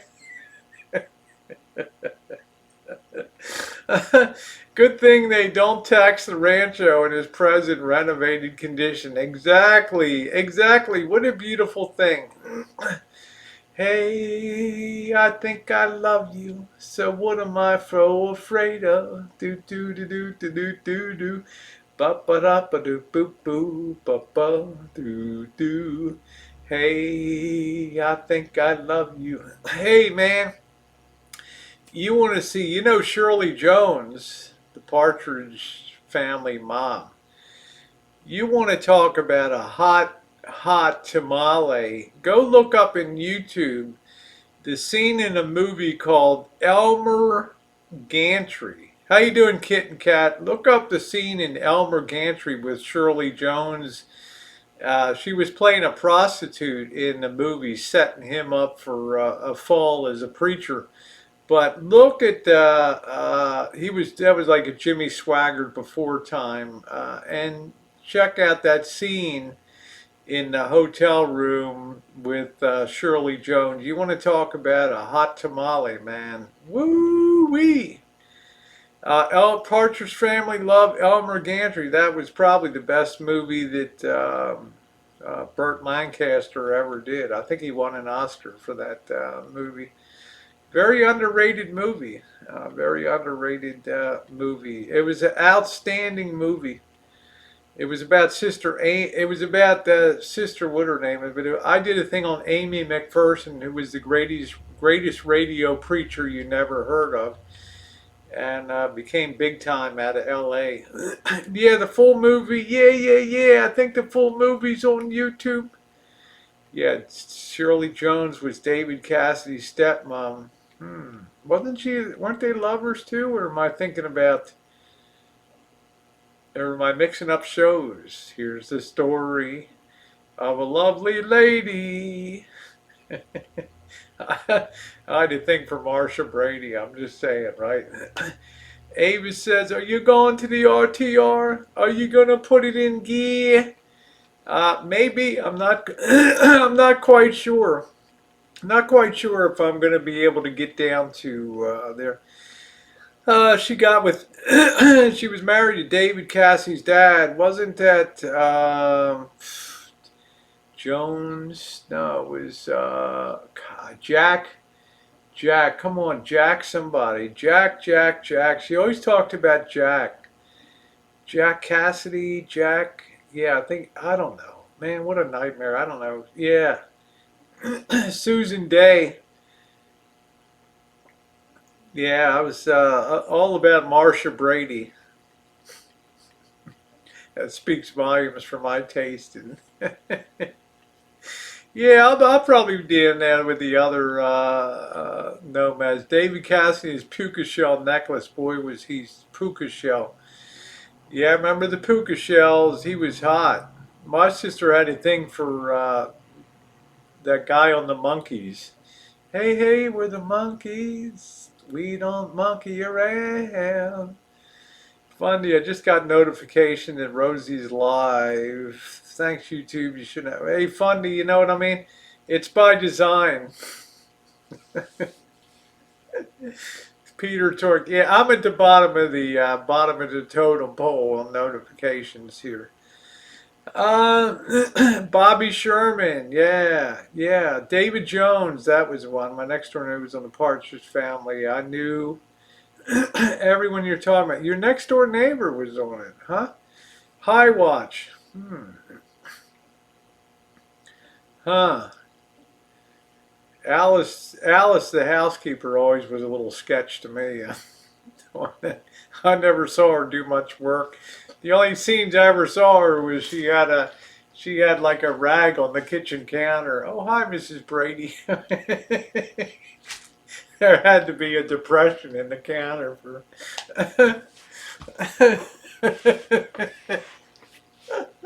Yeah, she was a freak in the sheets, right? I loved her hairstyle. She had the curly. She was almost as good as Hazel. I used to drive to the sat with her a couple of times a month in the summer. I was about 10. That's pretty cool, High Watch. Good for you. Very interesting, you know? I don't know. Their house was pretty cool though. That 60s kind of. What did it have? The free. What do they call it? What do they call that staircase? It's just this floating staircase or something. Alice, she was a smart. Shirley Booth, man, great movie. Come Back, Little Sheba. Shirley Booth only made 3 movies.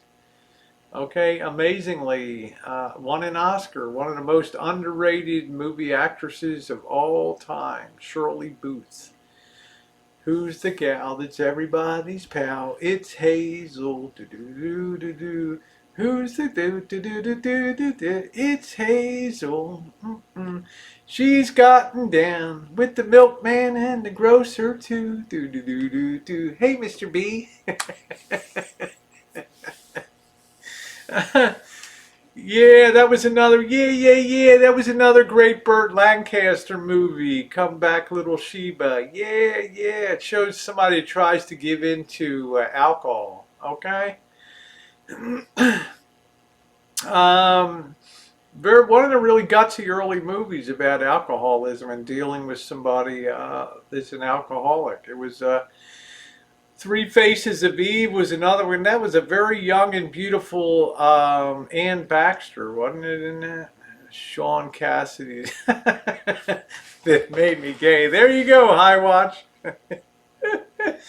I think Raquel Welch made me gay, right? Oh, man. Yeah, started Alcoholics Anonymous. That was a heck of those days of wine and roses. Jack Lemmon and Anne Bancroft. Days of Wine and Roses. Great music, great actor, Jack Lemmon. Outstanding actor.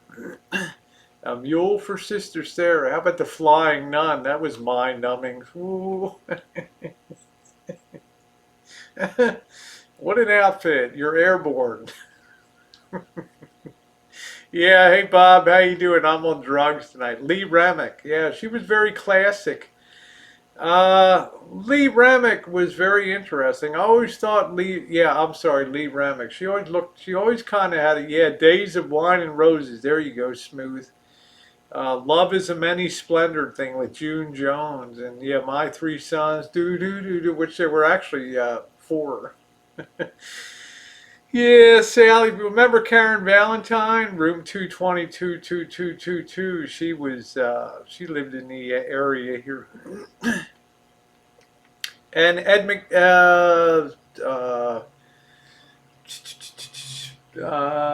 Fred McMurray. He has a big ranch up here. His daughter runs it now. The McMurray Ranch and Winery. I had 3-day hangover. Yeah, I think I'm gonna. Yeah. I think I'm gonna get a beer. I'm gonna get a beer. Fred McMurray in Double Indemnity. That was a good movie. Uncle Charlie, man, William Demarest. What a character. Do you see this guy in so many movies in the 30s, 40s, and 50s? William Demarest. See, I got a mind like a steel trap. You can't stump me. I'm not on the Google of mice and men. Yeah, Virginia. Who's Afraid of Virginia Woolf? Another classic one.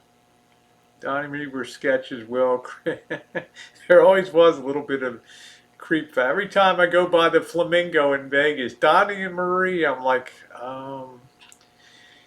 yeah. Well, I'm going to need you to work this weekend. Yeah. What was that movie? The guys in the stuck in the office in the cubicle. Yeah. I'm going to need you to work. Oh man. Family Affair, man. Who remembers that? With Sebastian Cabot, right? And Brian Keith. Yeah. Yeah, Buffy. I mean, that was about as low as I think it got. Marvin, that was a bit. Family Affair was like hitting rock bottom, right? I mean, that's when TV bottomed out. Mrs. Beasley, yes, man, you guys are good. Now let's see who's really smart. Who was the lady that the landlady for My Favorite Martian? What was the landlady's name that was always nosy and came down with her daughters? Uh, Reminds me. R.V. Debs told the story she banged David Cassidy once. Wow, wow. Well, R.V. Debs went to Hollywood High School, and I was in L.A. a couple years ago, and I took a picture of going by Hollywood High School. No, I think no, she lived downstairs. She was like the landlady. She'd always come down with a cake and be nosy at the apartment. Bewitched and My Favorite Martian. And Tim liked the daughter there. Well, that's pretty cool. I think that she was telling the truth too. Hey, Dawn. RV Debs is pretty straight up. She's a pretty honest shooter. Yeah, yeah, yeah, yeah, yeah. What was the lady, the character's name that was upstairs from My Favorite Martian? She'd always come bother him all the time. Well, Tim, Ray Walston was in it, yeah. Ray Walston, moving wine and beer is guaranteed hanging. Something about her being in Santa Barbara. Delta Dawn. That's what I used to put that to Melton Don. Melton John, what's that flower you have on? Could it be a faded stain from days gone by? And did I hear you say you was rage quitting and going away? Take you to that YouTube in the sky. Danny Bonaduce used to spend weekends at my house in Anaheim. Well, that's pretty cool, High Watch. You lived a very colorful life. The the neighborhood kids used to beat him up. Give us a hint. I don't even know. Yeah, Laura Lee Brown. Thank you, Honey Badger. Laura Lee Brown, the landlady for My Favorite Martian. She was always sticking her nose in and taking a cake up. Well, Tim, I baked this for you. Oh, thank you. Oh man, I always make sure I eat before drinking. Yeah, you gotta. You can't drink on an empty stomach. I mean, hi, Watch. You've lived a very interesting life, honey. What's your favorite YouTube channels that you watch regularly? Good answer. Let me go get a beer and I'll tell you.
Yeah.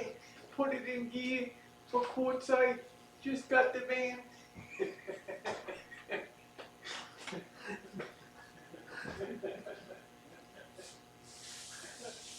I've been doing Rory all night long. Yeah. I had Witty Widow in there. Oh, she was in it?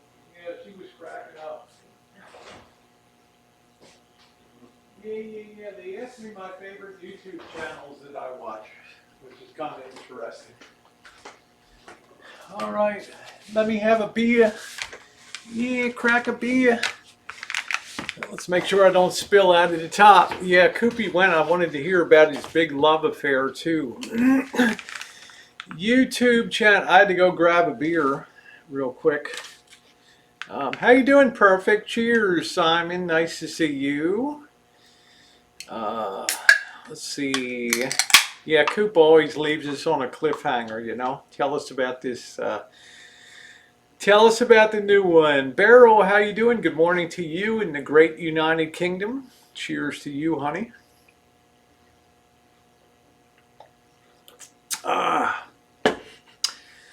YouTube channels that I watch. They just passed away. Yeah, I'm trying to think of ones that I watched. Ice Poseidon's too irregular now. He hardly puts up any content these days. Ice Poseidon, of course, was the first guy that really did live streaming from the field, and he had really good gear. Are you tempted to have a beer with your breakfast? Trying to think. I like to watch some of the traveling channels. Bald and Bankrupt, I like to watch. Yep, Harold Bald and Bankrupt is good. I like to watch Mark Weems when he's on the road. He does a lot of food. He's like the ultimate foodie. You mean within the Boyd or outside of the Boyd? I watch a lot of documentary channels. There's the RTR, the Russian television. They do some interesting documentaries on there. Within the Boyd or outside of the Boyd? Because I'm probably subscribed to about 150 channels, maybe. I'm not subscribed to Carolyn's RV Life. I could never really warm up to. I could never warm up to her. Watch a lot of cooking, also news and stuff. Yeah, Mark Weems is a good channel. I've watched some cinematography channels. Peter McKinnon, he's a good one. He's the guy that went from a 0 to 1,000,000 subs in 1 year because of the high quality work that he does and the tips that he gives on cinematography.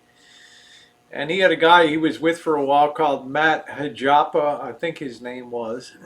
Good looking guy from Finland. Who else do I watch? Let me go over here and look at my sub list for a minute. Yeah. Let me look at my subs. Yeah. I know I got Simply Simon. Yeah. I watch him in here. Boyd Planet, Hazel's Reptiles. She's a beautiful gal that lives in New Mexico. Hazel's family. She has snakes that she messes with. Let's see, who else do I watch? I watch Evil Abe's Meathole Manor, Stewie from the Hood, Cornholio Bunghole. Who else do I watch here? Let's see, Anderson Henderson. I watch him sometimes. He's pretty funny. Trying to see who else did I. Pusa. I don't know if you guys know Pusa Studios. They do a lot to help people with YouTube. I don't really watch any of the trans girls channels. No, I really don't.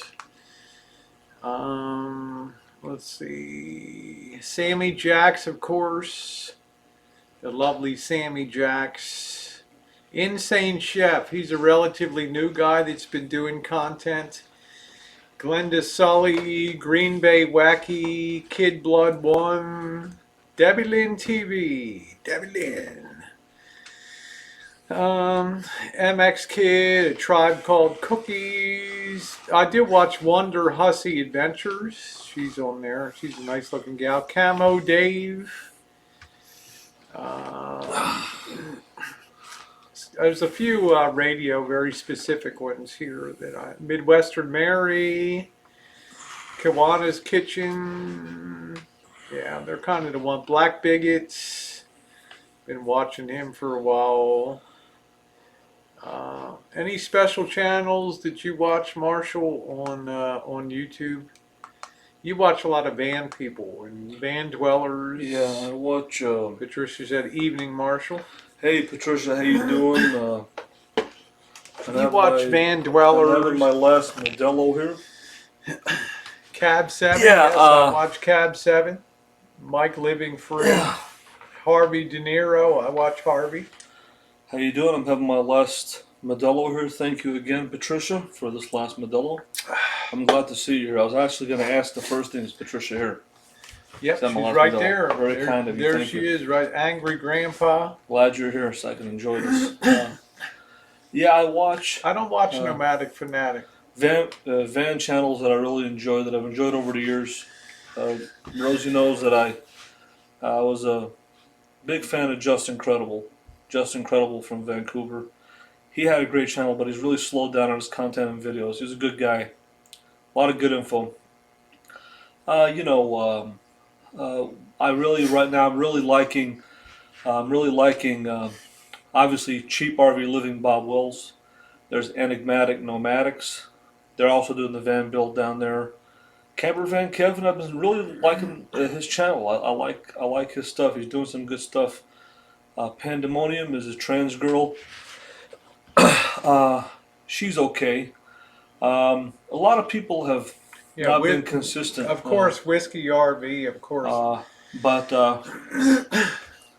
And I wouldn't consider Whiskey OG as a new person. I wouldn't consider his channel to have anything to do with RVs. He's shown nothing with RV lifestyle. All I see him is in the motorhome. I don't see him doing anything that's RV related, RV lifestyle videos. All I see is how good looking he is. I don't consider him an RV channel at all. Now, one thing that I had a question, Rosie's bringing this up. It actually is a good question. Let me get a sip of this. Rosie is subscribed to Rosie's subscribed to Sammy Jacks. Mm-hmm. I don't think Sammy Jacks is a person who takes her channel seriously. I don't think she's a. I don't think she takes it seriously. Every one of her live streams that I've seen cuts off. I don't know what her deal with her cell phone signal is. Thanks, Lavender. But what I'm saying is, she was one of the people, in addition to her friend Tasha, who benefited off getting a lot of viewers because of Elvis Travels, because they were part of the. Can I put this up just a little bit? Yep. Okay. Because it was spotlighting my boobs, but feel free. Yeah, it's just blinding. It's just. Anyways,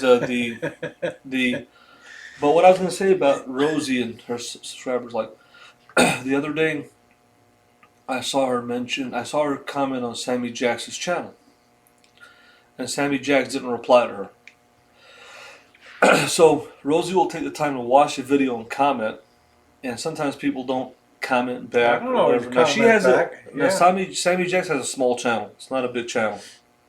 So there's no reason that she couldn't have commented back to Rosie. So yes, Cornelius Van Gogh, thank you, and also Community Cause down there. Yeah. So my question to you is about this. Sammy Jacks doesn't have a big channel. It's not a big channel. But she's a big personality, though, man. She's not a big channel. But let me ask you this: as a subscriber, right? Sammy, I know you're in bed watching now. When you leave a comment on somebody's channel and they don't reply to you, how do you take that? You take the time. I watch a lot of things and I don't always comment. You know. Well, you got a lot more comments. I mean, you can get 200-300 comments on a Right, video. right, but You're gonna have to sit down half an hour to. well, I'm just saying, but We're talking about a small channel. There. okay, She's not a big you know. channel. Sammy Jackson's not a big channel. I'm just saying, Hey, Ravens, particularly how the you doing, question is to you. beautiful? How do you feel when a smaller channel like Sammy Jackson, you comment, you take the time to comment and subscribe, but they won't comment back to you? She doesn't have a big channel. Do I feel bad about it? Nah, I just feel like she's in it just to have some fun Okay. and all that. It's just the way I feel about it. Now I you mean, mentioned. I watch a lot of things that I don't always. I watch a lot of like Simple Simon, but I don't always comment. But I watch his videos Right. and I watch his streams. You know, because what am I going to comment on? Yeah. I'm watching it and I'm engaged in it, and You mentioned Try By Call yeah, Cookie. yeah, yeah, Susan, yeah, yeah, You yeah. I mentioned I watched Try By Rory Call now, dog. Cookies. Why would you be subscribed to him? He has no content. He's got nothing. Because he's funny sometimes. He'll have people in there that On are the side talking chat, and okay. stuff. Yeah. And, Now let me see. Out of all the and people, I'm subscribed to Coach 9500. out Yeah. of all the people you subscribe, are you planning on unsubscribing from a number of people, cleaning up your subscription list a little bit? People who don't put content or are I nowhere ahead of them? subscribe to some people. I unsubbed some people on the board. Right. Strictly because I'm not really into drama too much, so I lost the train of it over time. And a little bit of a hold that I had on the drama community, I lost that too. I don't follow it. Like I used to follow Diane's channel. I like Diane as a person and Diane and Wendy, but I just kind of lost my grip on what's going on. Mainly because the Boyd is so colorful that I derive my most pleasure from watching things on the. Just because I know these, they're I like think, we're like family. We fight and stuff like that, but there's so much interesting. You know what Things. transition I see that you've done? Say we're coming into 2020 now. Right. There's been a Hi, Pizza Kitty. Yeah. There's been a transition that you've done. So 2014, 2015, 2016, 2017. Was it 20? When did Dave come here? What month was it that he came here? That was January of 2019. this year? Okay. So Yep. from 20. He started in November when we were in a little before Vegas Right. when. You begun on YouTube 2013, 2014, and you had your transgender girlfriends, Mhm. Frances and Nicole and all of them, and you guys were a group. Yep. Then you came into the RV community. Hey, it's Francis. How are you? You got into the RVs, but you had a dominated, in my opinion, just as a fan, you had from about 2015 till 2019. It was 4 years of panel shows. 4 years. And finally, it burned you out physically, Yep. mentally, emotionally. Hey, Vintage. And then when Dave the Fisherman met you in 2019, things changed because it's just like a snake shedding its skin. You shed a lot of. It was time for you to move on and transition. You were burned out. Let's face it. After almost 4 years of running Yeah. this, you're burned out. I mean, you can't physically just you're just going to burn you out. So Right. then you had an attitude to say, you know what, I'm retiring. I got to do something Hey, different. Jay. So now, right before, well, this has been 2019. You got your feet wet you moved out of bottom of YouTube, and you got your feet wet into the drama community. You got in there. Yep. You brought them in. So now we brought them in, and there's some nice people that have came from the drama community. Actually, Yep. the drama community's been much better than you were in the prepper community. There was a few nice guys, but there was a lot of nasty trolls in the prepper community. So what I'm saying is, the drama community's bought actually better people than bottom YouTube or prepper. But what happened was, when Rosie did her shows, it was 4 years of bottom of YouTube, Rosie Springer show panel, whatever you want to call it. Okay, anybody can call it anything. So in 2019, she met Dave the Fisherman. It shook up her little bottom YouTube world. Then she left. Bottom YouTube right now is not your main community. It's a Right. drama community. So you have a few little kibble bits and nuggets left at the bottom of YouTube. There's not much left. They're all pretty much gone. I mean, a person like Tribe is so insignificant in the whole scheme of things. So now you have a lot of decent people from the drama community watching. Decent people. I mean, Yeah. do you have your little radio fans? Yeah, you've got the Harveys and all that. But so now you've transitioned into your base of a lot of women that are from the drama community that are watching you. A few nuggets at bottom of YouTube, and a very, very few of the radio people. Tiger Now the Kitty. prepper people. What I'm surprised Miss is Kitty. this. What I'm surprised is this. You were on TR Prepper's Hangout, and I haven't for seen 2 years. Yeah, and out of 2 years being on there, I haven't seen any of the prepper people support you. I haven't seen them follow you and come and support you. Well, they you weren't did, able to they pull did anybody. for a while, Yeah. but when you stop doing the content that they were doing, Right, they fell off. yeah, they fell off. You lost those people. Plus, they don't upload as much as they used to. Right. Stuck in your head, Katie, the Baltimore Clippers fight song. So now you're right here. It's 29. I do get all the women. I went from 20% women to 80% women Right. on my channel. So now you're here right now, and you're thinking to yourself, okay, Love my girls. there's 2019 going into 2020. You're in a phase. You're still fresh and new. In other words, you're in these cycles that you went. You went from transgender communities on YouTube to bottom of YouTube, and then Dave the Fisherman. That was a big thing that shook up your world. I don't care what you say. And then now you got your feet wet in the drama community. So they're new. This is still fresh. And now you've got Elvis Travel. So you're doing the travel stuff. So I think it's a cycle for you. Brandon. You're at the beginning of a new cycle. Now this is the thing, is that Rubber Wilbur. He's from got the bottom of he's YouTube. got a good memory. How Mike many Living people- Free stiffed me out of my ebook, Yeah. So Rubber Wilbur Brandon is like the bottom of YouTube people. They're becoming, in other words, they're becoming extinct basically. There's not many of them left. They're actually they're melting into the melting pot of the domination of the people that watch you, which are women from the drama community. That's what's new right now. So now Rosie can say, okay, she's no, retired. Tiger, I haven't been on there in years. She's retired. She wants to enjoy her life and do her thing. I was just watching a guy from the custom van community. He was showing the van nationals and all that. So I think Rosie's going to ride this wave of drama community women. Lavender. I think it fits her bill perfectly because it's women at home that sit at home that Better don't. take that down to 2 things, Lavender. It's women that sit at home that are static, that are watching Rosie travel. And then the whole routine of it is Rosie traveling and meeting these people. So really Rosie has gone to Hey, Vanessa. a travel channel to just meet women, and even women, or just women from the bottom of YouTube too. So your whole base, you have a very concentrated base of people, and that's good. And I think Rosie is happy where she's at. In other words, she doesn't want to be this big YouTube star. She's content where she's at.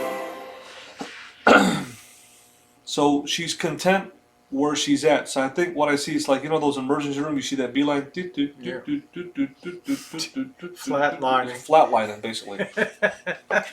Flatlining.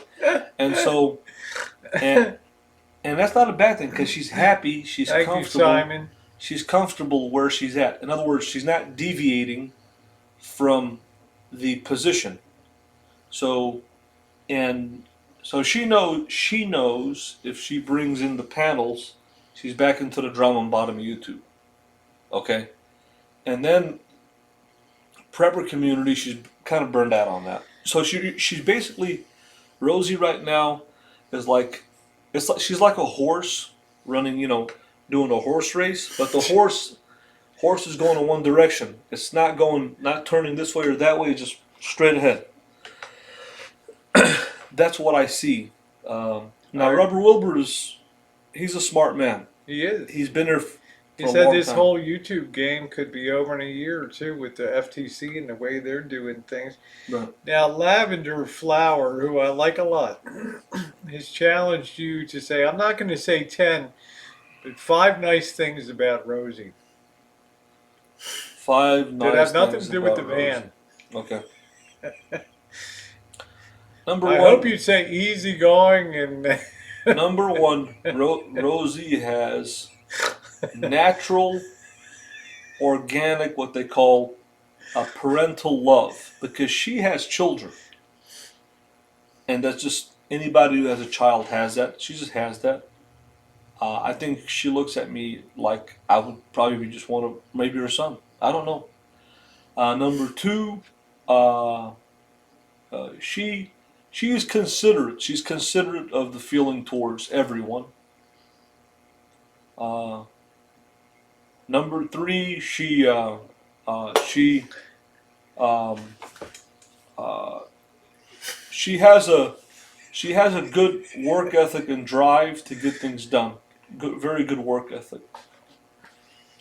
Two more qualities about Rosie is uh, she has a I mean she has a will and determination to succeed. She has a will and determination to succeed. And number five, I would say an overall good quality about Rosie is that overall she has decent morality. She has decent morals. She's not a person that follows the Bible by the book, but overall she has just decent morality. Even if Rosie was an atheist or whatever religion, she'd be a Buddhist. I think overall she just has decent morality. Rosie could be an atheist and she wouldn't change. In other words, if Rosie told me that tomorrow I'm an atheist, she wouldn't change being who she is. Or if she told me she's Muslim, She has she a just lot of has a patience. decent. I think she was raised by a good family. I think she has a good upbringing.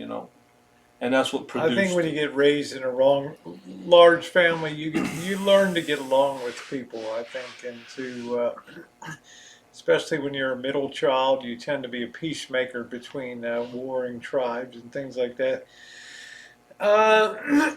Yeah, I look past things and try to look forward. Now, one question after looking at this, because what I'm saying right here is a facts. What I'm saying. What made you want to make that transition from having your main audience as bottom of YouTube to transitioning okay, your main audience was bottom of YouTube, you made Dave the Fisherman, you lost a lot of people from bottom of YouTube because you're against them, and then you went into drama community. What made you want to transition from having your main audience as bottom of YouTube to drama community? What made you want to make that transition Well, and I dip didn't. yourself in and bring I these never people? really thought about it. Because you made that I transition, just lived, right? you know, and yeah. Because like Rubber Wilbur right now, he's probably one of the very few people.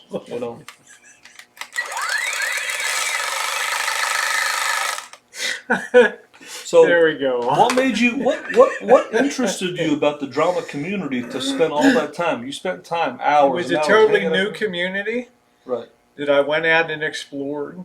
Okay.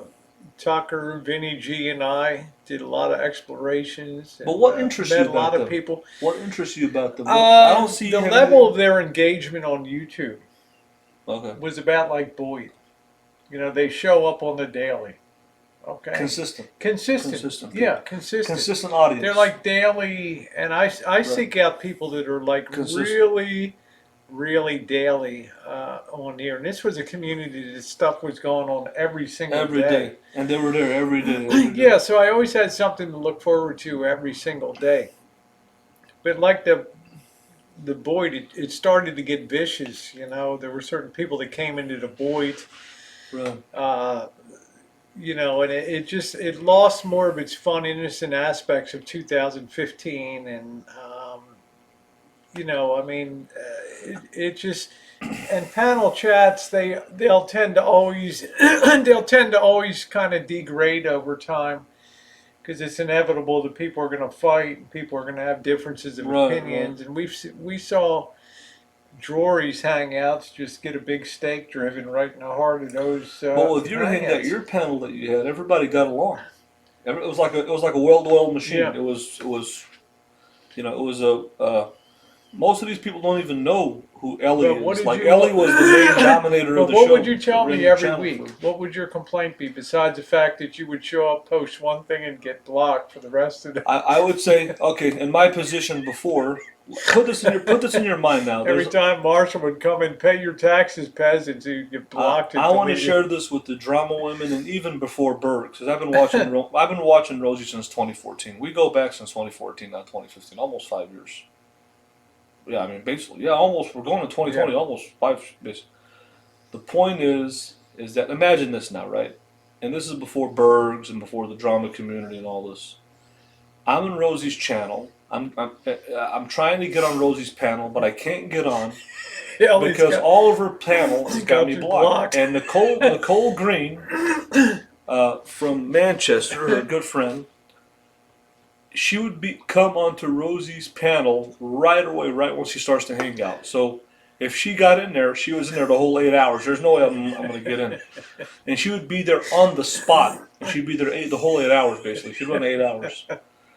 Another thing would be is I would come in the side chat, and her moderator, Greg, would block me for no reason.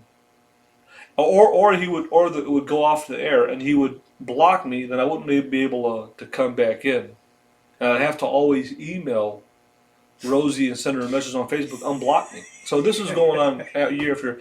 And she had her all-star panel. I'm This so was her sick of pecking your order. panel blocking In other me words, and before take control of your hangout. Rosie paid no attention to the side chat before. It was probably 2% attention.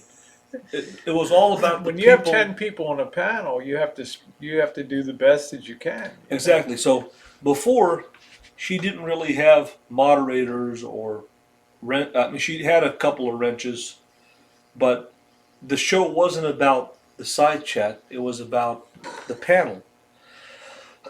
So that dominated. She had the same cast. It's like The View, basically. It's like watching The View. You got the same people, So, and most of these people were biased against me, just like most of the people who How you watch her doing, now sugar? from her moderators. The only one that's on my side is RC Bully. So it was No, the but same. there are some that are less against you now. Yeah, it was the same. Now it's actually a more positive atmosphere. Why? Even though most of her moderators are against me, none of them like me. But besides RC Bully, he's my fan. But the audience that's watching right now, the drama community women, are much nicer than the Nice, Harvey. bottom of YouTube trolls that she had inundate her side chat and come into her panels. It was nastier. So Rosie's turned from like hardcore to softcore now. In other words, it's a much more positive environment now because the trolls at the bottom of YouTube that would sometimes come onto her panels, and this has even happened just recently. It's been it's good. It's actually the women from the drama community have been a breath of fresh air, and the biggest Hey, person Sesame. in the drama community that approached me was Miss Wonderful. She wanted to meet me, obviously, to troll me and to have an interaction, and I didn't give her what she wanted. But the point is, what gave me a bad opinion about the drama community was Miss Wonderful, with her driving and stalking me on the highway for over an hour and a half in Indiana. And I thought to myself, are all the women in the drama community like this? I kind of stereotyped you guys, and now I kind of feel sorry about that. I apologize about that because there's a lot of nice women that came from the drama community, Wicked Widow, and maybe a lot of these other women are in her. So she gave me a bad impression, and I thought everybody in the drama community was like Miss Wonderful, like just somebody who's just out of their mind, stop driving on the highway, following you for over an hour, pull over on the side of the shoulder and all this. So she gave me a bad first impression of the drama community. But then I realized that's not the case. There's really decent people that are watching. So now it's a much more positive environment on Rosie's channel because the audience has changed. She doesn't have that many bottom YouTube people Hey, watching. Dawn, I know you do, honey, and I love you. So because her whole format's changed right now. So now Well, that's what I do see. you That's think what I'm I see. happier now? I think that you Without like. giving a 10-minute speech? This is my opinion. I think that you are happier now. You're less stressed, Right. but I think you're more bored, and I'll tell you why. I think you miss. Uh, I think you miss your old crew, your old panel crew that you would have. In other words, I think Rosie's less I miss the stressed. people, but I don't miss the panel. I mean, Cooper was in here an hour No, no, ago. you miss the You know. people, but you don't miss the stuff that happened, the bad stuff. But you do miss the Well, people. of course, of If course I everybody do. could get I think along, about them, exactly. Yeah, right. but That's what I. everybody gets so invested in a Right. stand that you can't really That you change can't that. You exactly. know, So you I make believe. decisions and you kind of stand by them. Like I said, I've never been one on YouTube to Right. put my finger in the air and see which way the wind is blowing. Right. I go my own direction. Yeah, Goldie, I think I'm having a ball. How you doing, Ash? Long time no I see. think you miss the people. You know, you don't miss the drama and the people going after each other, and you Yeah, haven't been being a monkey in the you middle. know, But you new do miss people the do people. come, but Right. eventually you kind of have to get over that, and you have to get you have to kind of uh, you know, on YouTube, you're always going to have new people coming and Right. old people kind of go. You know, in But other words, when you somebody. came to the rancho, I hit Right. one of those big X's where a significant number of people leave the channel at that point because they don't want to see you on the rancho Right. uh, doing the hangouts and doing the van build. But then other people come in that want to see that I want to see content. They that want to see content. that Right. It's not collaboration. exactly. Right. So it's been interesting to see that I think. dynamic because there's some people that think that they can negatively Uh, influence other people not to come to a channel, but it doesn't work exactly. that So way, you so know. so basically, you hit on a key point here. Hey, Um, prepping, how you doing? you hit on a key point here. Like I think that. Uh, no.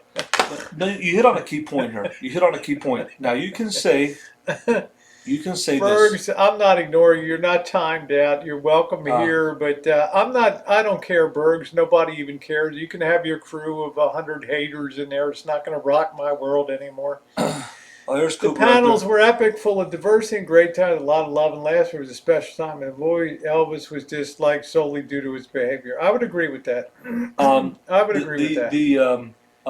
Let You me know, it's just. like everything has its case, and then let me finish now because Coop came on and he took over the chats and he did a year of the chats. But everybody finds their pace of what they want to do or what they don't want to do. Okay, my opinion is the longer you do panel chats, eventually things degrade, Right. and uh, you know, and you can see that over time from some people that are doing panel chats now.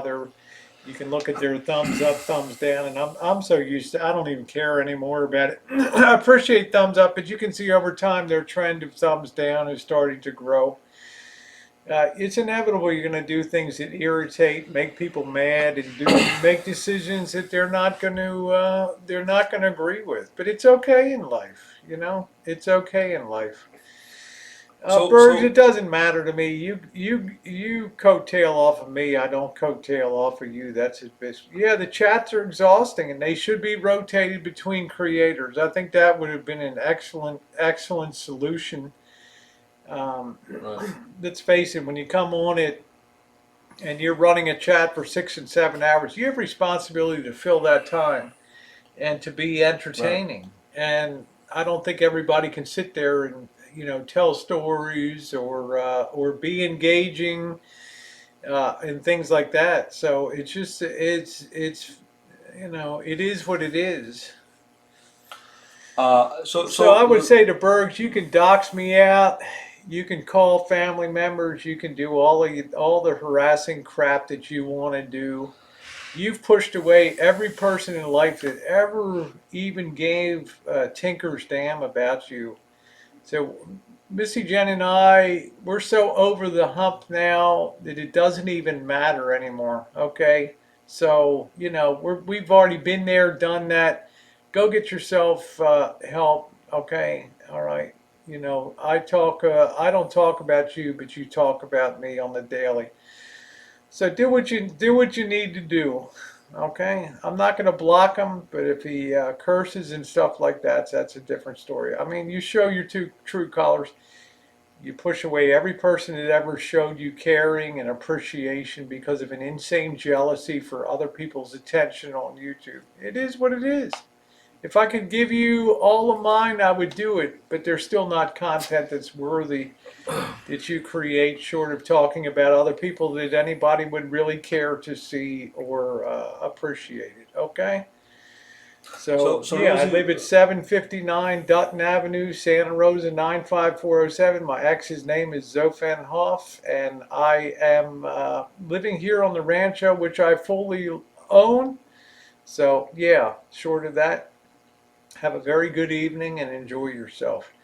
so Rosie, I wanted to hit on it was a key thing when you said, um, yeah, Cooper was a lot of fun. You know, he was part of the chats, very engaging personality. You know, Yeah.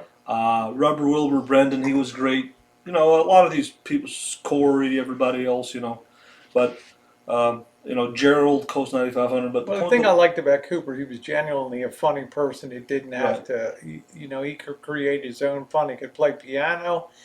He could tell funny stories. And when you meet somebody in real life, it puts a different spin right, forever right. on things. Uh, I just Yeah, I mean, Tim Jones Hayner's good. I'm so far beyond that now. You can sit over there and talk misgender people and everything. But just remember, you know, it is what it what's going on, is. What's Smooth? your hat size? Good question. Um, Is there a size of it? 7 3/8. So Rosie, what I wanted to hit on was a what I wanted to hit on was a key a topic. You said when I came into your life, into your channel, a lot of people went against you that are against me. There's a lot of people against me. I have a lot of Well, trolls. it's going to be natural. It's going to be natural. It's an So evolution in things. exactly. But I don't need anybody's permission. I Uh, don't need to show credentials to anybody about my um, existence and my being on YouTube. right. So in other But you can words, see how far people dig into other people's lives when they do video. right, Who owns the rancho, and and all that. you know, and all that. It shows you the depths and the lengths that a very small Right. number of people will go to Now, on now YouTube. one thing I wanted to ask you is, and I mentioned Dave the Fisherman because that was like a turning point. Let's say, for example, um, let's say right now, let's just say if this scenario happened, let's say if Dave the Fisherman, as we know right now, there's rumors saying that he's divorced. I don't know if it's true or not. Could be not. Let's just say he is, right? Let's just say he's really divorced, right? And say he needed a place to stay. He needed to stay in the sign shack. Let's just say he Yeah, needed well, to stay. he said he's coming out in 2 weeks anyway. I know, but my point is, Surprise. it's just one question that I want to ask you. Let's say if he's really divorced, and let's just say, hey, Rosie, you would say, Rosie, I need a place to stay. I got to crash at the Shine Shack for a while until I can get my life in order. Let's just say if that happened, theoretically, right? If that happened, do you believe that? Do you believe that the hate or trolling will be worse than Elvis Travels? Would it be worse? No, It wouldn't. It would no, be equally the same. no. It It'd be would be- less. Be less because I've Okay. already met Dave before, Okay. and people know that Dave So and what I have you're gotten along well. so what you're saying is I have more trolls than Dave the Fisherman. Do I? Yeah, but You believe that? I will add. Do I approve of everything that Dave does? Of course not. You No, know, what I'm saying is my question is Dave do I went have after more some stuff hardcore. do I have more trolls than Dave the Fisherman? You believe that? Probably, yeah. Okay. So the question is this now. So I hope this has gone somewhere because we were talking about you not getting on panels, so now we're over to something else. yeah, I'm just making a point. So the point is Yeah, I that need my $10 too. Thank you. yeah. So the point is that in other words, I'm here. I'm here today. I'm gone tomorrow. I'm not going to be with Rosie for the rest of my life. I'm not going to be with her 24/7. At one point, we're going to separate ways, and she's going to do her thing. I'm going to do my thing. Now, let's say I'm out of the rancho, not on your channel. We separated. I'm in Chicago. You're doing your thing. I'm doing my thing, right? So let me ask you a question. All these people that were that were against you because Sure, you're yeah. in my life, you think they're going to come right back in here? No, no, of course not. Is it going to change anything? No, Okay, no. so in other words, so I then, think things get baked in the cake, and that's what I said. You come to an X on the road where right. people leave and people come on. So You when know what you're, the people leave? what, What the people that leave fail to realize a lot of times it's that there's new people coming on board. It doesn't right, mean that you care more about them or less about the people that left, but how much should you alter your future for others on YouTube, or do people follow you because they like the interesting directions that you go? They might not yeah, always agree with it, right. but they do find it watchable, watchable So content, in you other know? words, let's say for example, right now, I'm out of here. I leave the rancho. I go back to Chicago. Say you meet up with anybody else. It could be anybody on YouTube. You meet up with Dave the Yeah, Fisherman, or Border Nomad or Border Desert Nomad, Donnie, yeah, any of D them. Dubs, anybody, right? Yeah, Anybody. Okay. Coach Let me ask you a 9500. question. Say you do that, right? What, in other words, those people that are against you because I'm in your life, what would change? In other words, tell me a benefit. What would they donate money to you? Would they? What would be the positive outcome? In other words, say I'm out of here. Say I leave tomorrow. I'm out of the picture. I'm out of your life. I'm out of your channel. Right? What would change tomorrow? Tell me. In other words, what is it that these people would? What significance would they have in your life if I was out of your life? What would be the I don't even understand the question. To be say? honest. In other Just words, talk to me like I'm a fifth grader. no. I'm just Answer. saying. What would be the say I leave tomorrow, I'm out of Sorry, here tomorrow. sorry for the snorting. All the people that are against you because I'm in your life, tell me what would change. Would these people donate money to you? Would these people? What would be the thing that you're There not would giving you probably now you get? there would probably be a cheer that you've now Okay, gone on your way. right. Some people would have the hope that having done all of the work Okay, and that your engine would blow up on you okay. would be the ultimate irony. But what would it change in your life? In other words, yeah, I know they'd be happy Well, that there would I'm not certainly left. be less pressure than we've gone on with the contacts we've had from negative people in Okay, real life here about what's going on in the rancho. We don't bring that to life on okay. YouTube here. People Um, have trolled you before well, without of me. course. They've I mean, trolled. it's They've reached called your the, with family. you They've being done. yeah, with you being here on the rant, yes. But I'm saying it's reached a new high pitch again. Right, But I choose not to. I choose to stay on the positive course about that, and right. explain to people in my life what's going on, and that. Short of that, there's not much more that I can do. Like I said, I'm not a person that's ever stuck my finger in the wind to go with the flow. I just go where my heart tells me to go. So okay, you'd have 1,000 people saying, "We're happy that Elvis left. Yes, We're happy he finally. was out of your life." Okay, and in other words, now, so Katie. now you have to make that decision and say, you know what? I'm happy to hear that. I want to go with these 1,000 people, or you have to say, you know what? I'm going to support Elvis Travels regardless, because you're talking about one man versus 1,000 Madonna. people, 2,000, 5,000, whatever it is. But the bottom line I is that honestly think in the Marshall, is in a that lot of my what people's is it? life, and I don't mean to be insulting, and I Right, don't mean to hurt your feelings.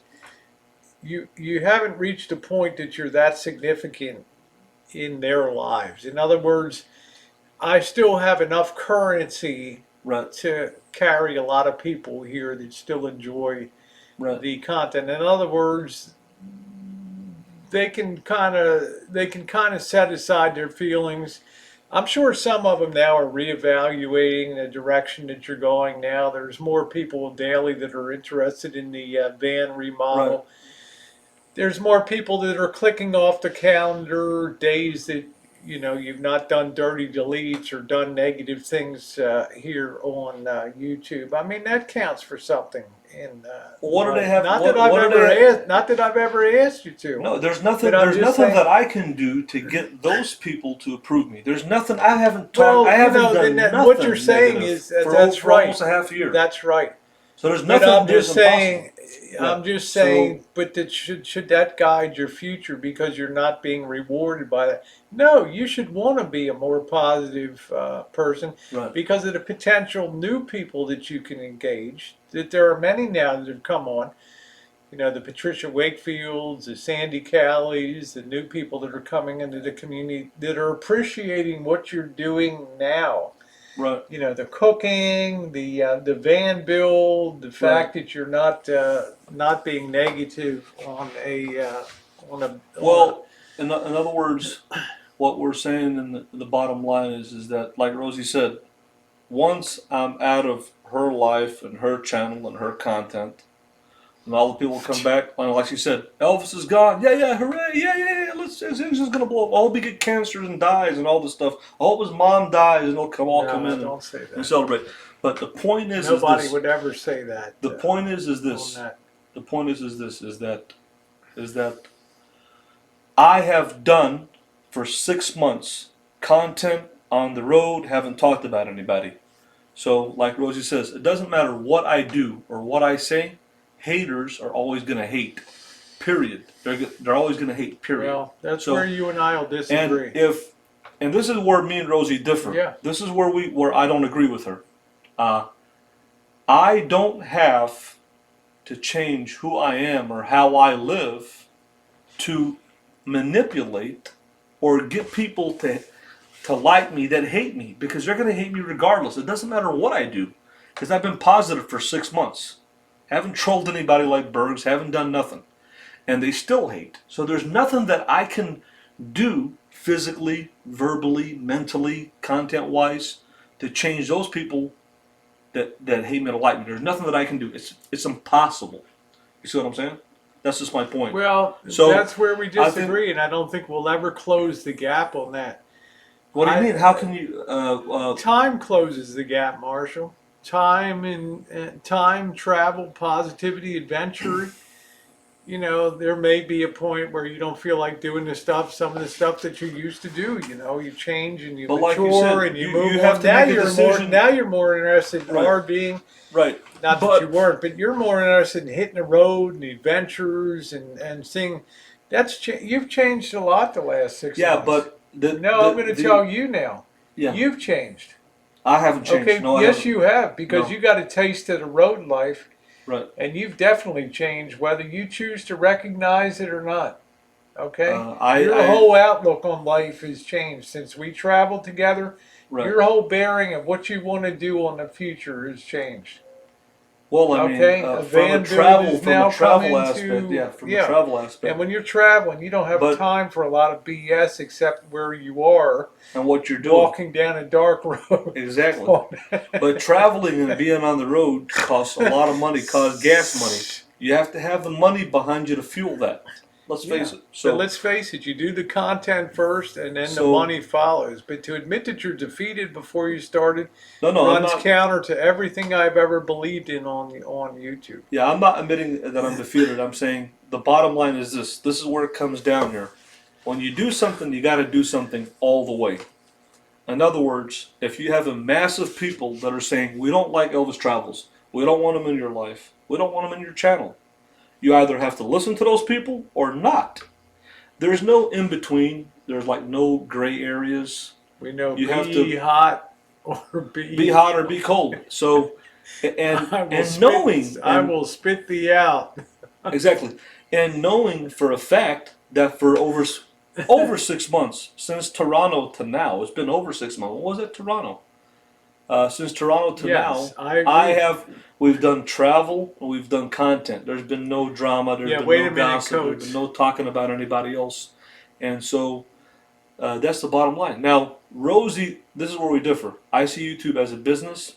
She sees it as a hobby, and she has the same nonchalant attitude that I heard Miss Wonderful saying. And Miss Wonderful saying, she said YouTube is demonetizing her because she used a lot of Yeah. profanity, but she doesn't care because her subscribers give her money, and so she she'll- doesn't care. And Exactly. she'll still be there. And so, And for me, I'll still be here, and people will still support me. And right, do out of to the do kindness, I'm exactly doing a video tomorrow of an amazing gift that came to the rancho. right. So I mean, I'm not. um, Nobody's ever. You can never change your basic nature, Marshall. no, I mean, But time does knock off some of the edges of things because you don't have the same interests at 37 than you do when you become 45. It's just inevitable, but you you have to know. follow a course. Everybody has to follow their course on YouTube on what they're gonna do, and so I think we got a fake Lindy Zoloft in yeah, here. Yeah. everybody has to follow their course, their direction, and so.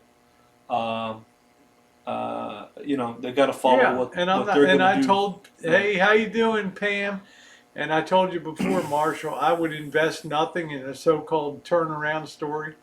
All I would Right. do was do the best I could to work on the van because I enjoy the work, and Right. hopefully we travel. Bergs, it depends. If you're going to take somebody and fillet them and treat them like a dog, and misgender Missy Jan, and then it'll be on you to think Now about I it. have one Okay? last thing to say about the subject. One last thing about this because I've covered everything I want to cover. You said that you're getting more pressure and hate from the trolls, whoever it may be, because I'm here at the rancho because we're doing the van bill No, because it's everything. it's declined a bit. I mean, there was a Right frenzy pitch of contact from now, people and right exactly. and all So that. right. You So know. what I'm saying is that um, Yeah, I made uh, money off uh, the van build. So what, Bergs? I brought people great content. I can't right force people to contribute. If people now enjoy the content, we'll be cooking more, doing outside cooking. I'm going to be cooking something special on Saturday. I haven't determined what it's going to be yet, but I don't make any apologies for that. Obviously, the numbers show that people enjoy the yeah. content. So no, I agree with you. Have I? Is it because of my presence that I'm here that there's more hate as brought to you in the rancho? Yes, that is true because I have a lot of trolls and haters. But the second fact that you got to But realize, has it tailed off? Yes, the second because fact, people are starting to realize a lot of the stuff that you're accused of is contrived things right? that have no basis in fact. Okay, So now people aren't that dumb. In other words, if somebody makes up a troll account in the Elvis Travels name, they're not so shallow thinkers that they can't ever imagine that somebody else could set up an account like that, come in, pose as you, and wreak as much damage yeah. as they could. So Yeah. since I've been People on people on my channel tend to be of a deeper level of thought about right. things. So where we stand now, since I've been at the rancho and since I've been traveling with Rosie since Toronto to now, all the stuff and allegations and videos that are being made about me is stuff that I said and did 2, 3, 4, 5 years Yes. ago. There is no relevance Yes. in time as to from Toronto, Canada until here, over Yes. 6 months. So there's nothing that they can pin on me. So all the stuff is stuff that happened way before Yes. this, way back in the past Yes. that's being compiled. So what But I'm it saying has a is very long tail, and it people has a very thought, yeah. now what I'm saying is this, and this is the reality. The hate and heat that's being brought to Rosie is for stuff that I did in the past, not for stuff that I did this year in 2019 or said in 2019 for the most part. It's all been the stuff in the past. And so, Yeah, that would uh, be great, Katie. I would love and that. and so what I'm saying at the bottom line is that uh, people can Oh, talk. thank you, Pam. Uh, Pam's like, I can now watch your channel. People, yeah, There's people that, people. So yeah. in other words, right now, Pam, uh, you really made me laugh tonight, honey. I mean, there's a case in point so of I people. am as far as from Detroit till here to coming to the rancho. There's not one damn thing that the trolls can pin on me. Not one thing that I said or did. Not Correct. one thing. I I challenge agree. anybody that I they do. agree. And so what I'm saying is I this: agree. I Am I agree responsible? 100%. I'll back you to the hilt on that Am I because I've been there. responsible for what I did in the past? Did and said yes. So am I.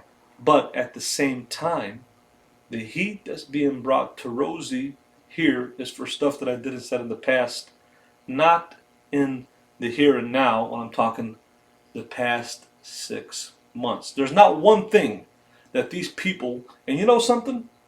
Uh, I only, I'm respecting Rosie because I have respect for her and what she's doing. You know what I'm saying? But at the same time, uh, I have a lot of bottled up anger at all this trolling that's going on because there's a lot of Well, you lies know being said what about though, me, and Marshall? I'm pissed. I am pissed off And what about have it. I told you? And I'm not an extrovert. I mean, I'm not an introvert. I'm an I extrovert understand. It's person. got nothing to do that. And you know, you can only hold yourself so much. It comes to a point you can only, Well, because I'm not an introvert. You know that I'm an well, extrovert. I hate to tell you That's the way that that I that's am. what that moment's what people are living for on here. And Okay? and that's why I'm going to say Maybe this. one day you'll learn to just bury that and understand that it's I just can't do that that it's because I'm an entertainment extrovert. on here. Yeah, but I'm an Okay? extrovert. I'm an extrovert I am too. an alpha male. I'm an extrovert. I don't hold things in. So That's fine. I'm just saying that it comes to the point where you say lies about people, lies and misinformation and stuff that goes on, and that does make me angry. That does make me angry Yes, and he stuff. does, Coach. So, Yeah. but the point is that you can't find anything and they can't find anything since we've done this road trip until now. Not one damn thing that they can find, and that's what I want to point out. And I, you know what? I can say that I'm proud of that. I can say whatever. Bergs, if you can't see I'm having fun every day, then you're out of your tree. But that's my point. And you know something? But like I said before, and I'm going to tell you this: I am an extrovert. I'm pissed off about a lot of things that are being done and said about me.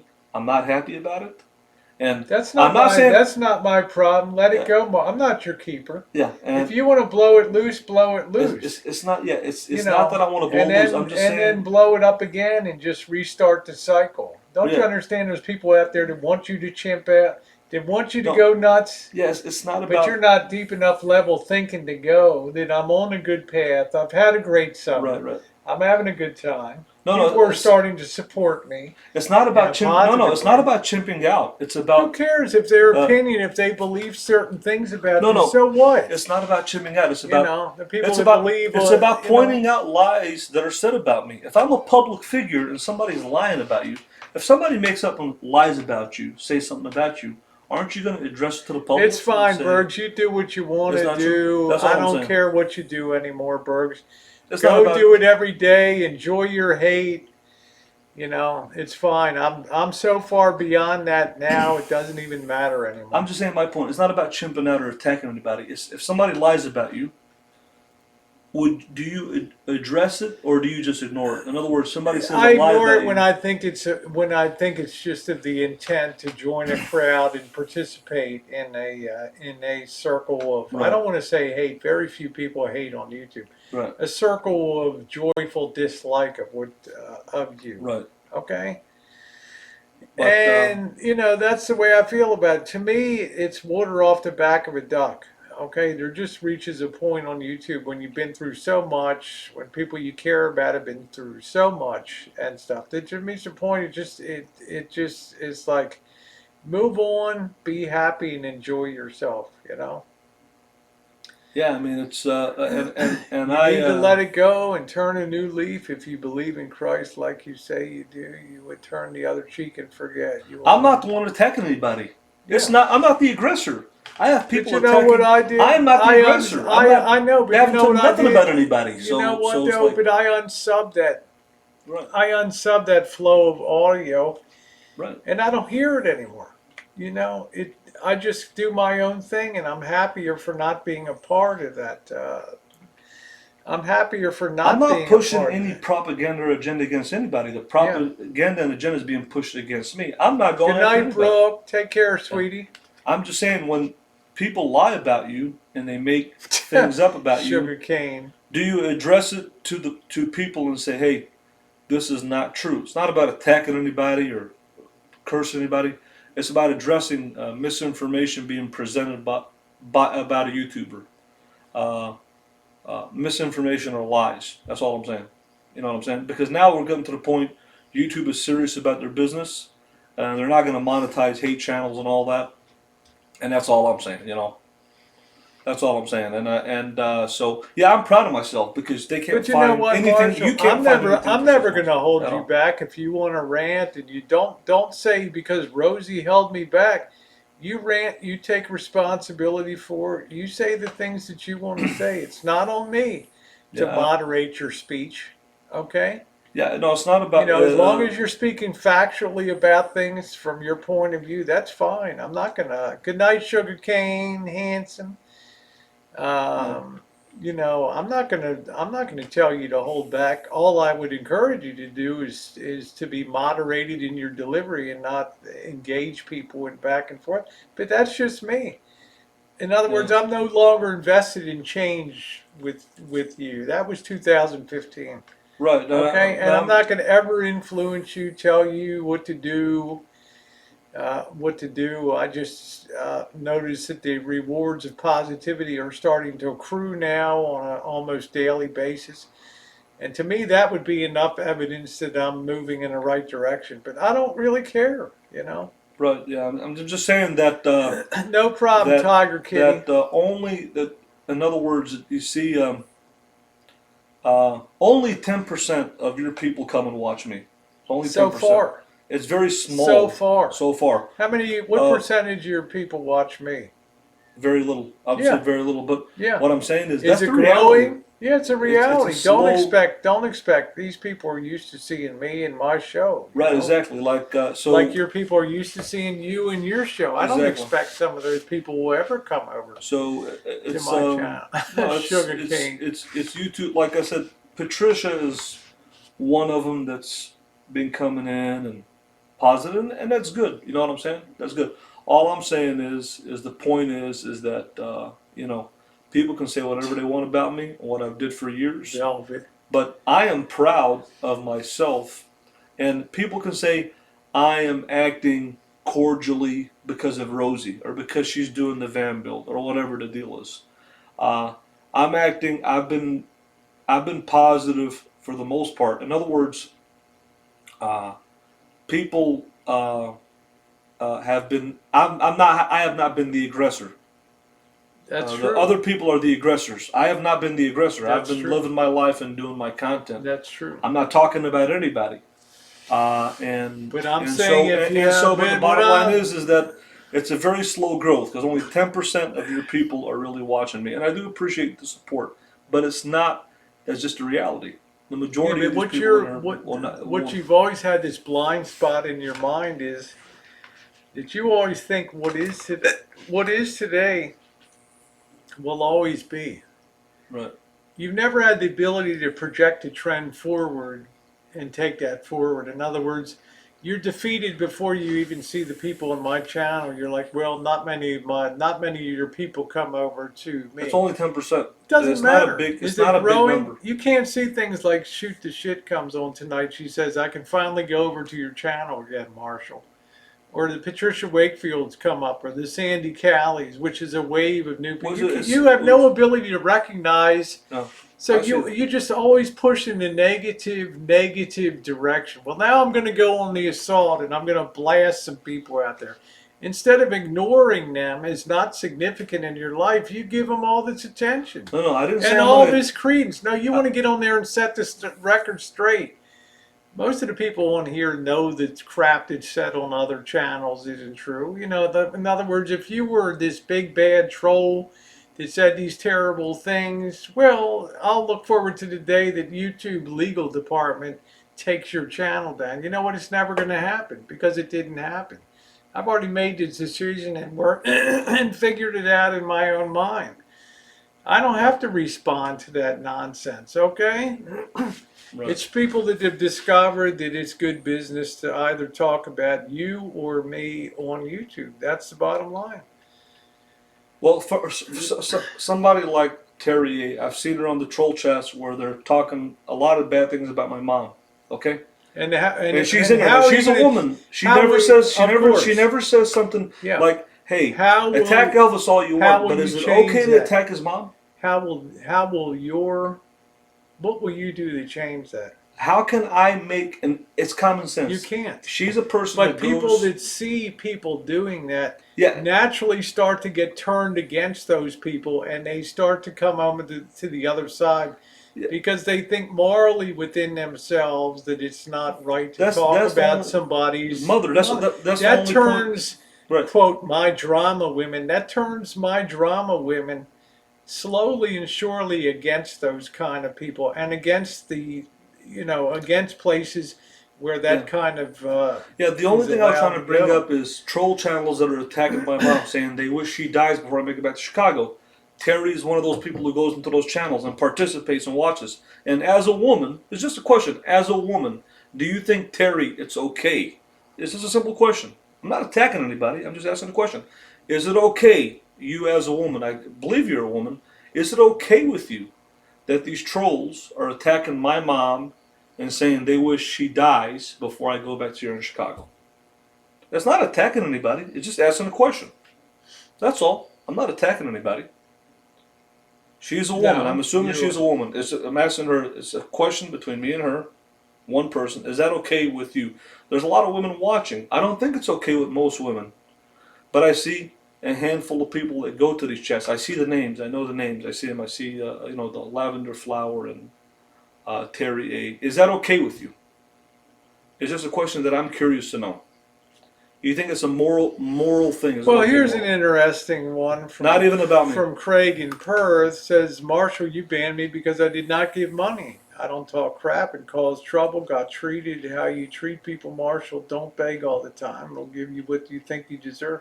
So here's a guy that got banned out because he didn't fit the program of donating. To me, that's a No. sad thing on YouTube to boot a viewer out because they're not going to support you financially. Well, that To might me, not. that's the biggest difference that we will ever have here on YouTube is that every person that is here matters. Okay? And most of them will never give a dime, and you know what? That's fine. So that's what I don't like. I think that's disheartening when I hear that. That's my opinion. Well, You have your opinion, I have mine. But uh, that rankles people the I wrong way don't in a ban people major, because they major don't way. donate. I don't ban people because they don't donate. I ban people because they're negative and troll me. Well, I don't care if they don't I've seen donate. you give people the royal boot and say you're out of here. You've never given me a How long dime. ago? You don't. Well, it has been a long time. How long has it been? I will say that Yeah. 6 months. Yeah. Okay. That's good. Again, That's there's what I'm stuff in the saying. past. So I applaud There's you. nothing that you can. There's No, nothing I that can't. anybody can pin on me for 6 I'll be months. honest Nothing. and say I can't. That's There's true. nothing. Not That's for 6 true. months. That's I very am true. blocked from his channel before. What did she say? I was blocked from his channel before the summer. Okay, no, but it's like I said, she hasn't answered the question. It's just one question. Is it okay with you, as a woman, do you think it's morally okay to attack someone's mother on YouTube? Yeah, Someone's Dawn mother's says you banned me because I never paid my taxes. To who? Dancing Dawn. Well, she can say, I haven't even seen that name in months. Well, I'm just saying. But I will say this, You didn't Dawn. answer my question, Terry. I haven't seen anything. She said she did answer. I'd like you to answer it again. I'm asking you a question. I want you to answer it. Is it okay with you morally? Is it okay with you I that agree, people are Coach. attacking my mother? Still hasn't answered. I still been Baby waiting. steps. That's it. I still been waiting. Pam, nice to see you. I hope you and Ricky are good. I block people from my channel that want to give me money. I'm too proud. Okay, do you support that? Is it okay with you? I'm gonna put $20 in your pocket, line screw. She says, I have no control over what people say that don't like you. You're right, but I'm asking you, is it okay with you? Are you okay with my mother being attacked on YouTube on the channels you visit? Yes or no? Give me a yes or no. Because you're one person that I've seen on those chats for Funny hours. says, That's all I'm asking. Rosie, after you leave the shine shack every night, he does a mini bag and tells people to get out unless they can. If you tell me no, I will put you back. I will unblock you from my channel. She said no. No, Terry A is what I'm asking. My question is to Terry A. Okay. That's what I'm asking. Is it okay with you that the trolls attack my mom? Yes or no? If you say no, I'll unblock you on my channel. That's just because that's one person name I've seen that sticks out. Kristen. I Because I've seen her in there. So Yeah, I'm I just know curious. Robert Wilbur. I know the world's small. I know it is. She won't answer me. I've been waiting here Maybe she for will. half an hour. Maybe She won't she answer. will. I don't know. I'm waiting on the answer. Is it okay with you that trolls attack my mom on those troll channels that you visit? Yes or no to Terry A. I want this answer. I'm going to wait here all night tonight. I don't care how long it takes. I'm asking I you a guess question. she's She not still gonna- won't answer it. Terry A, answer my I guess question. she I've been won't waiting here answer 30 it. minutes. Is it okay with you that the trolls attack my mom on the troll channels? Yes or no? I've been waiting here like 30 minutes and she still won't answer Well, me. other people are saying definitely not. It's my question to her, one-on-one. I'm asking her. Okay. That's what I want to know. She still won't answer me. Give me a yes or no. She still won't answer me. See? Well, I can't force people not to answer, but I No. can reiterate. I can reiterate that. See, she won't answer. I can reiterate. It's been a great. It's been great. There's travel. nothing that you can say for 6 months. Nothing. Well, that's what I'm I've done saying. nothing. I'll back you to the hilt. And on so you that. see how she won't answer me? I will Let's back see. it. Yeah. I cannot control what people. Again, you won't answer the question. I'm asking you: is it okay? Is it okay that the trolls attack my mom and say that they wish that she dies before I see her in Chicago? Yes or no? I've been asking you here. It's going on 45 minutes now, and you still won't answer the question. That's all I want to know. Is just one. Just I'm using one person as an example that I've seen, and she still won't answer the question. So I guess you're not going to answer the question. Is what I'm assuming. I can't make you answer the question, but it's just a question that I have. It's absolutely wrong. You see how she won't answer the question? Well, that's all I'm asking. Well, there's the answer. All I can say, Marshall, is I can verify that for 6 months you've been on point. Nothing on me. In my Nothing. opinion, nothing. The travel has been epic. The content has been good. Obviously, people enjoy watching on it, but I'm not investing anything in the future. I am not answering. I am not passing judgment on people that have not done anything to me. You still won't answer the question. Is it okay? Are you okay with people attacking my mom and saying they wish she dies before I see her? Give me a yes or no. What is so hard about answering the question? Yeah, She that won't was answer it. February of 2019, Jessica. We got on the road in June. Well, you don't have the guts to answer it? Now that I put you on the spot? We got on the road in June. I have not said anything about your mother. I haven't heard you say anything about my mom. I'm not blaming you that you said, but you're patronizing those chats and watching those chats. It's just a simple question. Are you okay with people attacking my mom? Yes or no? Why can't you give me a yes or no? Hipster Heaven, how you doing, sweetheart? Nice to see you. If you're going to say the answer, you're going to make history tonight because you're in the hot spot. You're in the hot seat right now. Because, like I said, I've seen your name over and over again. You're one of the consistent watchers in there. What was the vile stuff in Vegas? What was vile in Vegas?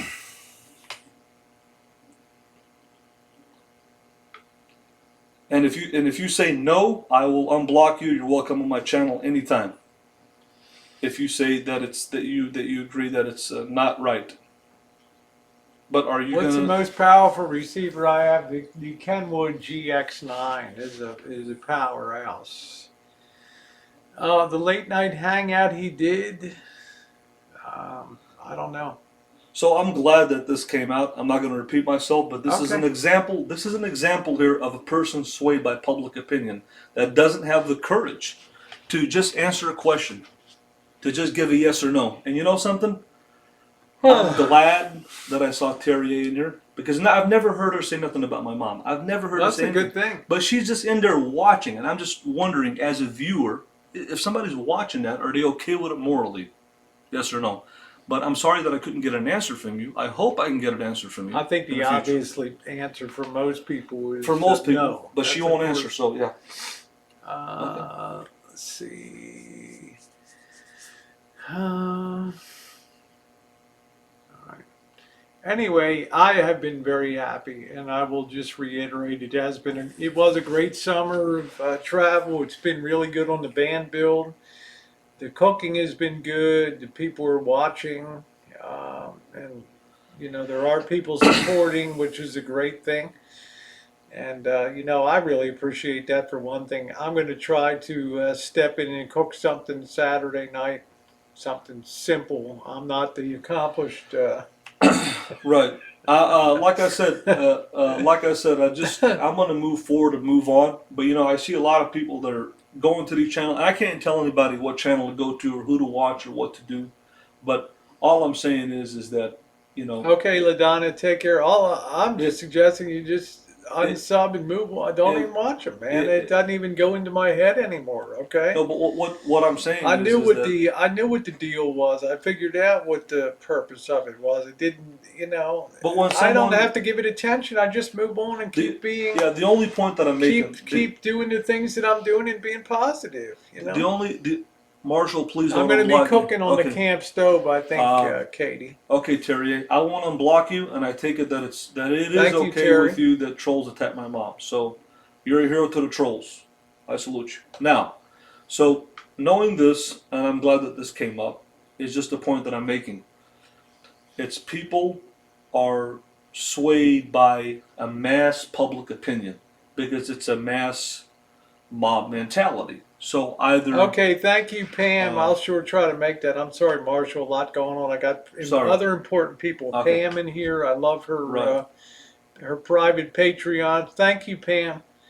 I didn't mean to interrupt. sorry about that. I I'm don't just know. making a I mean, point. the way I keep my mind clear is I just unsub and just move on. For then I don't hear it anymore, and I don't have to worry about what's being said. It keeps my mind clear.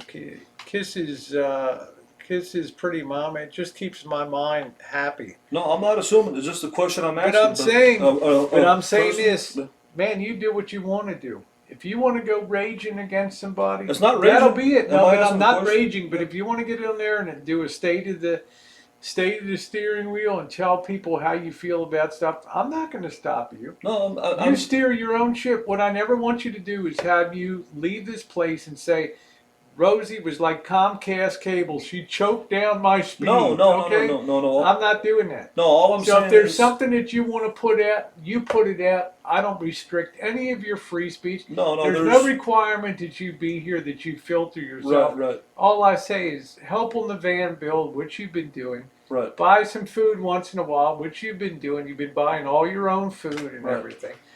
Uh, and let's have fun. Let's make content. Let's plan on doing travel like we did before. Right. Let's No, not. this isn't attacking not- anybody. This is Yeah, asking I'm a just person a saying. question. Let's not get derailed and go off onto a siding Right. of Back to the Future, where we're going back to.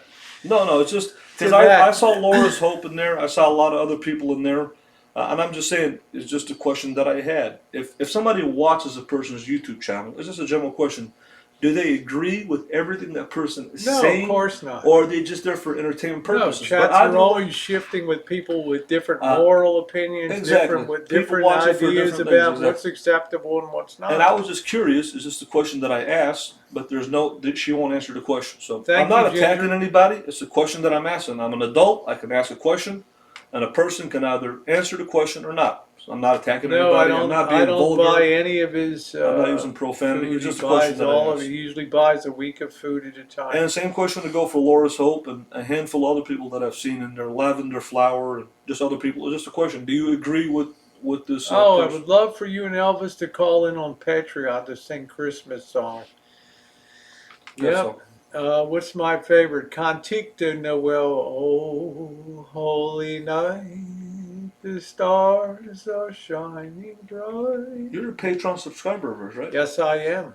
I'm proud. One of my 2 Patreons that I support. Who's the other one? I love Pam. It's a channel called. You never said the other one. I know you said. No, Pam, it's a but- brewing channel with. Okay. It's cool. What are you having for thanks? I don't know, Tim Jones. I'm not sure what I'm going to be having. So I really want to be. I want to be perfectly clear. Right. Though that I don't ever want you leaving here saying because of Rosie I changed my behavior or whatever. Man, if it doesn't come from within, it's meaningless to me. I don't care. Right. But I'm just saying, you be you, okay? Yeah, You I'm think being me. anybody I'm asking really? a question. Do I you have the do you right think to ask your somebody a do you question. think your arrogance upsets certain people on YouTube? A Has nothing to do small with my no. mom. Let me The question was finish. about my Let mom. me Nothing to do with finish. me. I'm listening to what the side Right. chat was talking about. Right. Okay. To me, it's part of the entertain. I could care less. Right. I see wrestling people standing on the ropes and screaming at the people out in the audience. Right. Right. Okay, that doesn't bother me. That's part of the show. That's part of the show. But I'm just saying the key word is Oh, morality. thank you, Denise.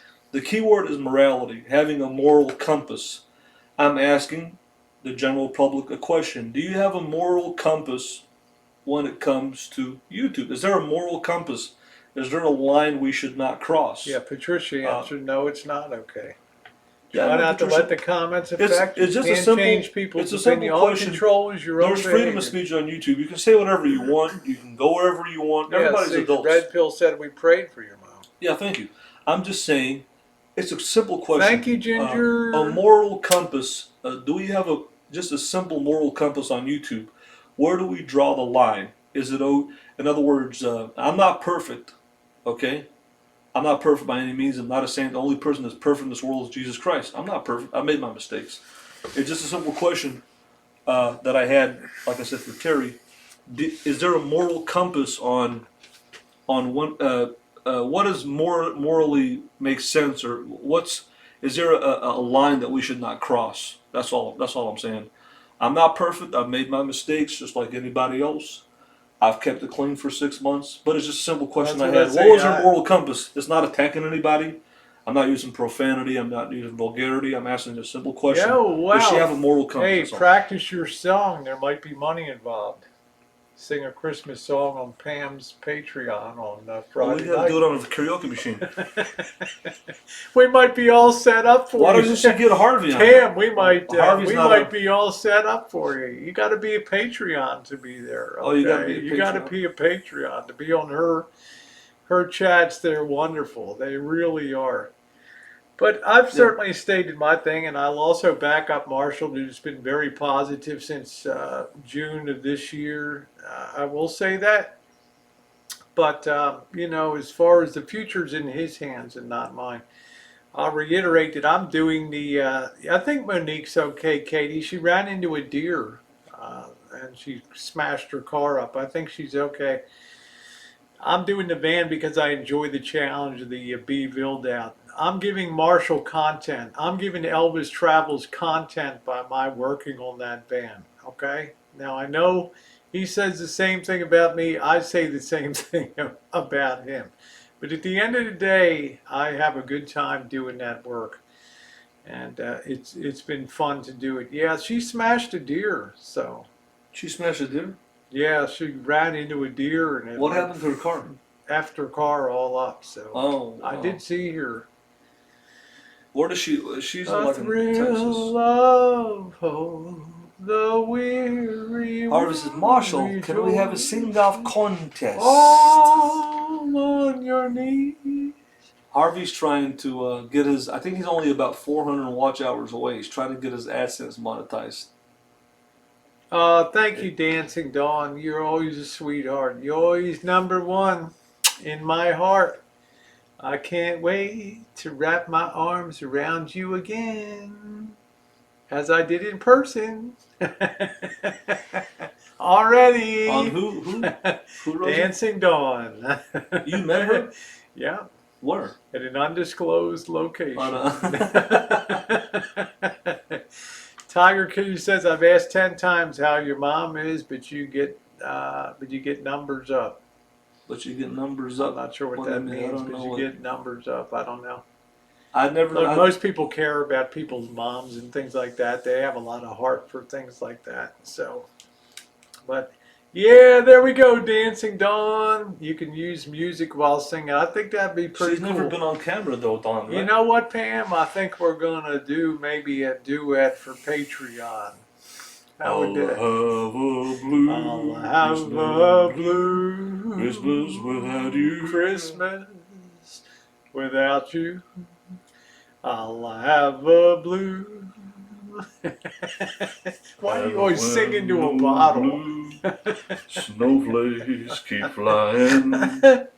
Look at me snorting all the time now. Anyway, guys, have a wonderful night tonight. Thank you for being on. This is a place where free speech generally reigns, as long as you're not going batty. But how is your mom doing, by the way? You talked to her, right? She's doing okay, and All right. like I said, I just ask people just to see, please keep my mom in her prayers. Her name is Madeline. Just say a prayer for her and Funny. just be positive. And like I said, this is a question that I asked Rosie and said that I want to ask. I don't think that this question of asking about a moral compass, having a person who has Whiskey a moral OG, compass how you doing, is, handsome? Just when I'm getting ready to close down, I Yeah. hope Whiskey's going live. I want everybody to go over there and support one of the most handsome guys on YouTube with one of the most hippest channels in his RV, living the dream. He's putting it in gear. Yeah. Monday, he's heading out. He's going to a new undisclosed location. Whiskey OG. Man. Thank you. Pam's praying for your Thank you, mother. Pam. Thank you. Yeah, Thank Whiskey, you. go fire up a chat. You got the ladies all tingly and everything. Goldie, regards to mom. Yeah. Thank you very Love much. your mom. I lost mine almost 20 years ago. Okay, thank you very much, everybody. Have a wonderful night. Simon, I'm so happy to see you in here, my friend. Yep, Monday, Whiskey G's. Yeah. He's in an undisclosed location. Whiskey, put it in gear. Get those skateboard boards out. Go give one to the ladies. Build your channel. All right. Do a drawing for me on the. Tell him what he told you to do when you get to the rancho. Oh, okay. I'll do Whiskey OG. Yeah, Whiskey OG over there in Northern California, smoking that hashish. That Coors Give those girls that hashish. Bring them in that RV and get them rocking in that dinette over there. Good night, Terry. Give them that Irish kielbasa. Now tell him what you do when you get to the rancho. What was George's advice? Yeah. This is Droy's advice. Yeah, go over to the rancho over there by Rosie. Make her take everything out of your van, get it out, everything out of there. Get everything out to the steel walls. Dump your garbage over there. Let her take care of the garbage. Let her put the floor in the bed and hit the road and go to courtside. There we go. Yeah. I am Bert. I'm working my best.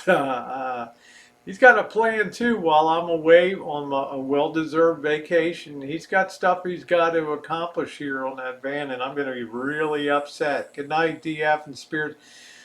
I'm going to be really upset if that stuff's not done. Anyway, guys, the rainy season is going to be upon us, and it's going to be a whole world of misery on this van build. It's going to get 10 times harder. All right, thanks everybody. Give them a big woo.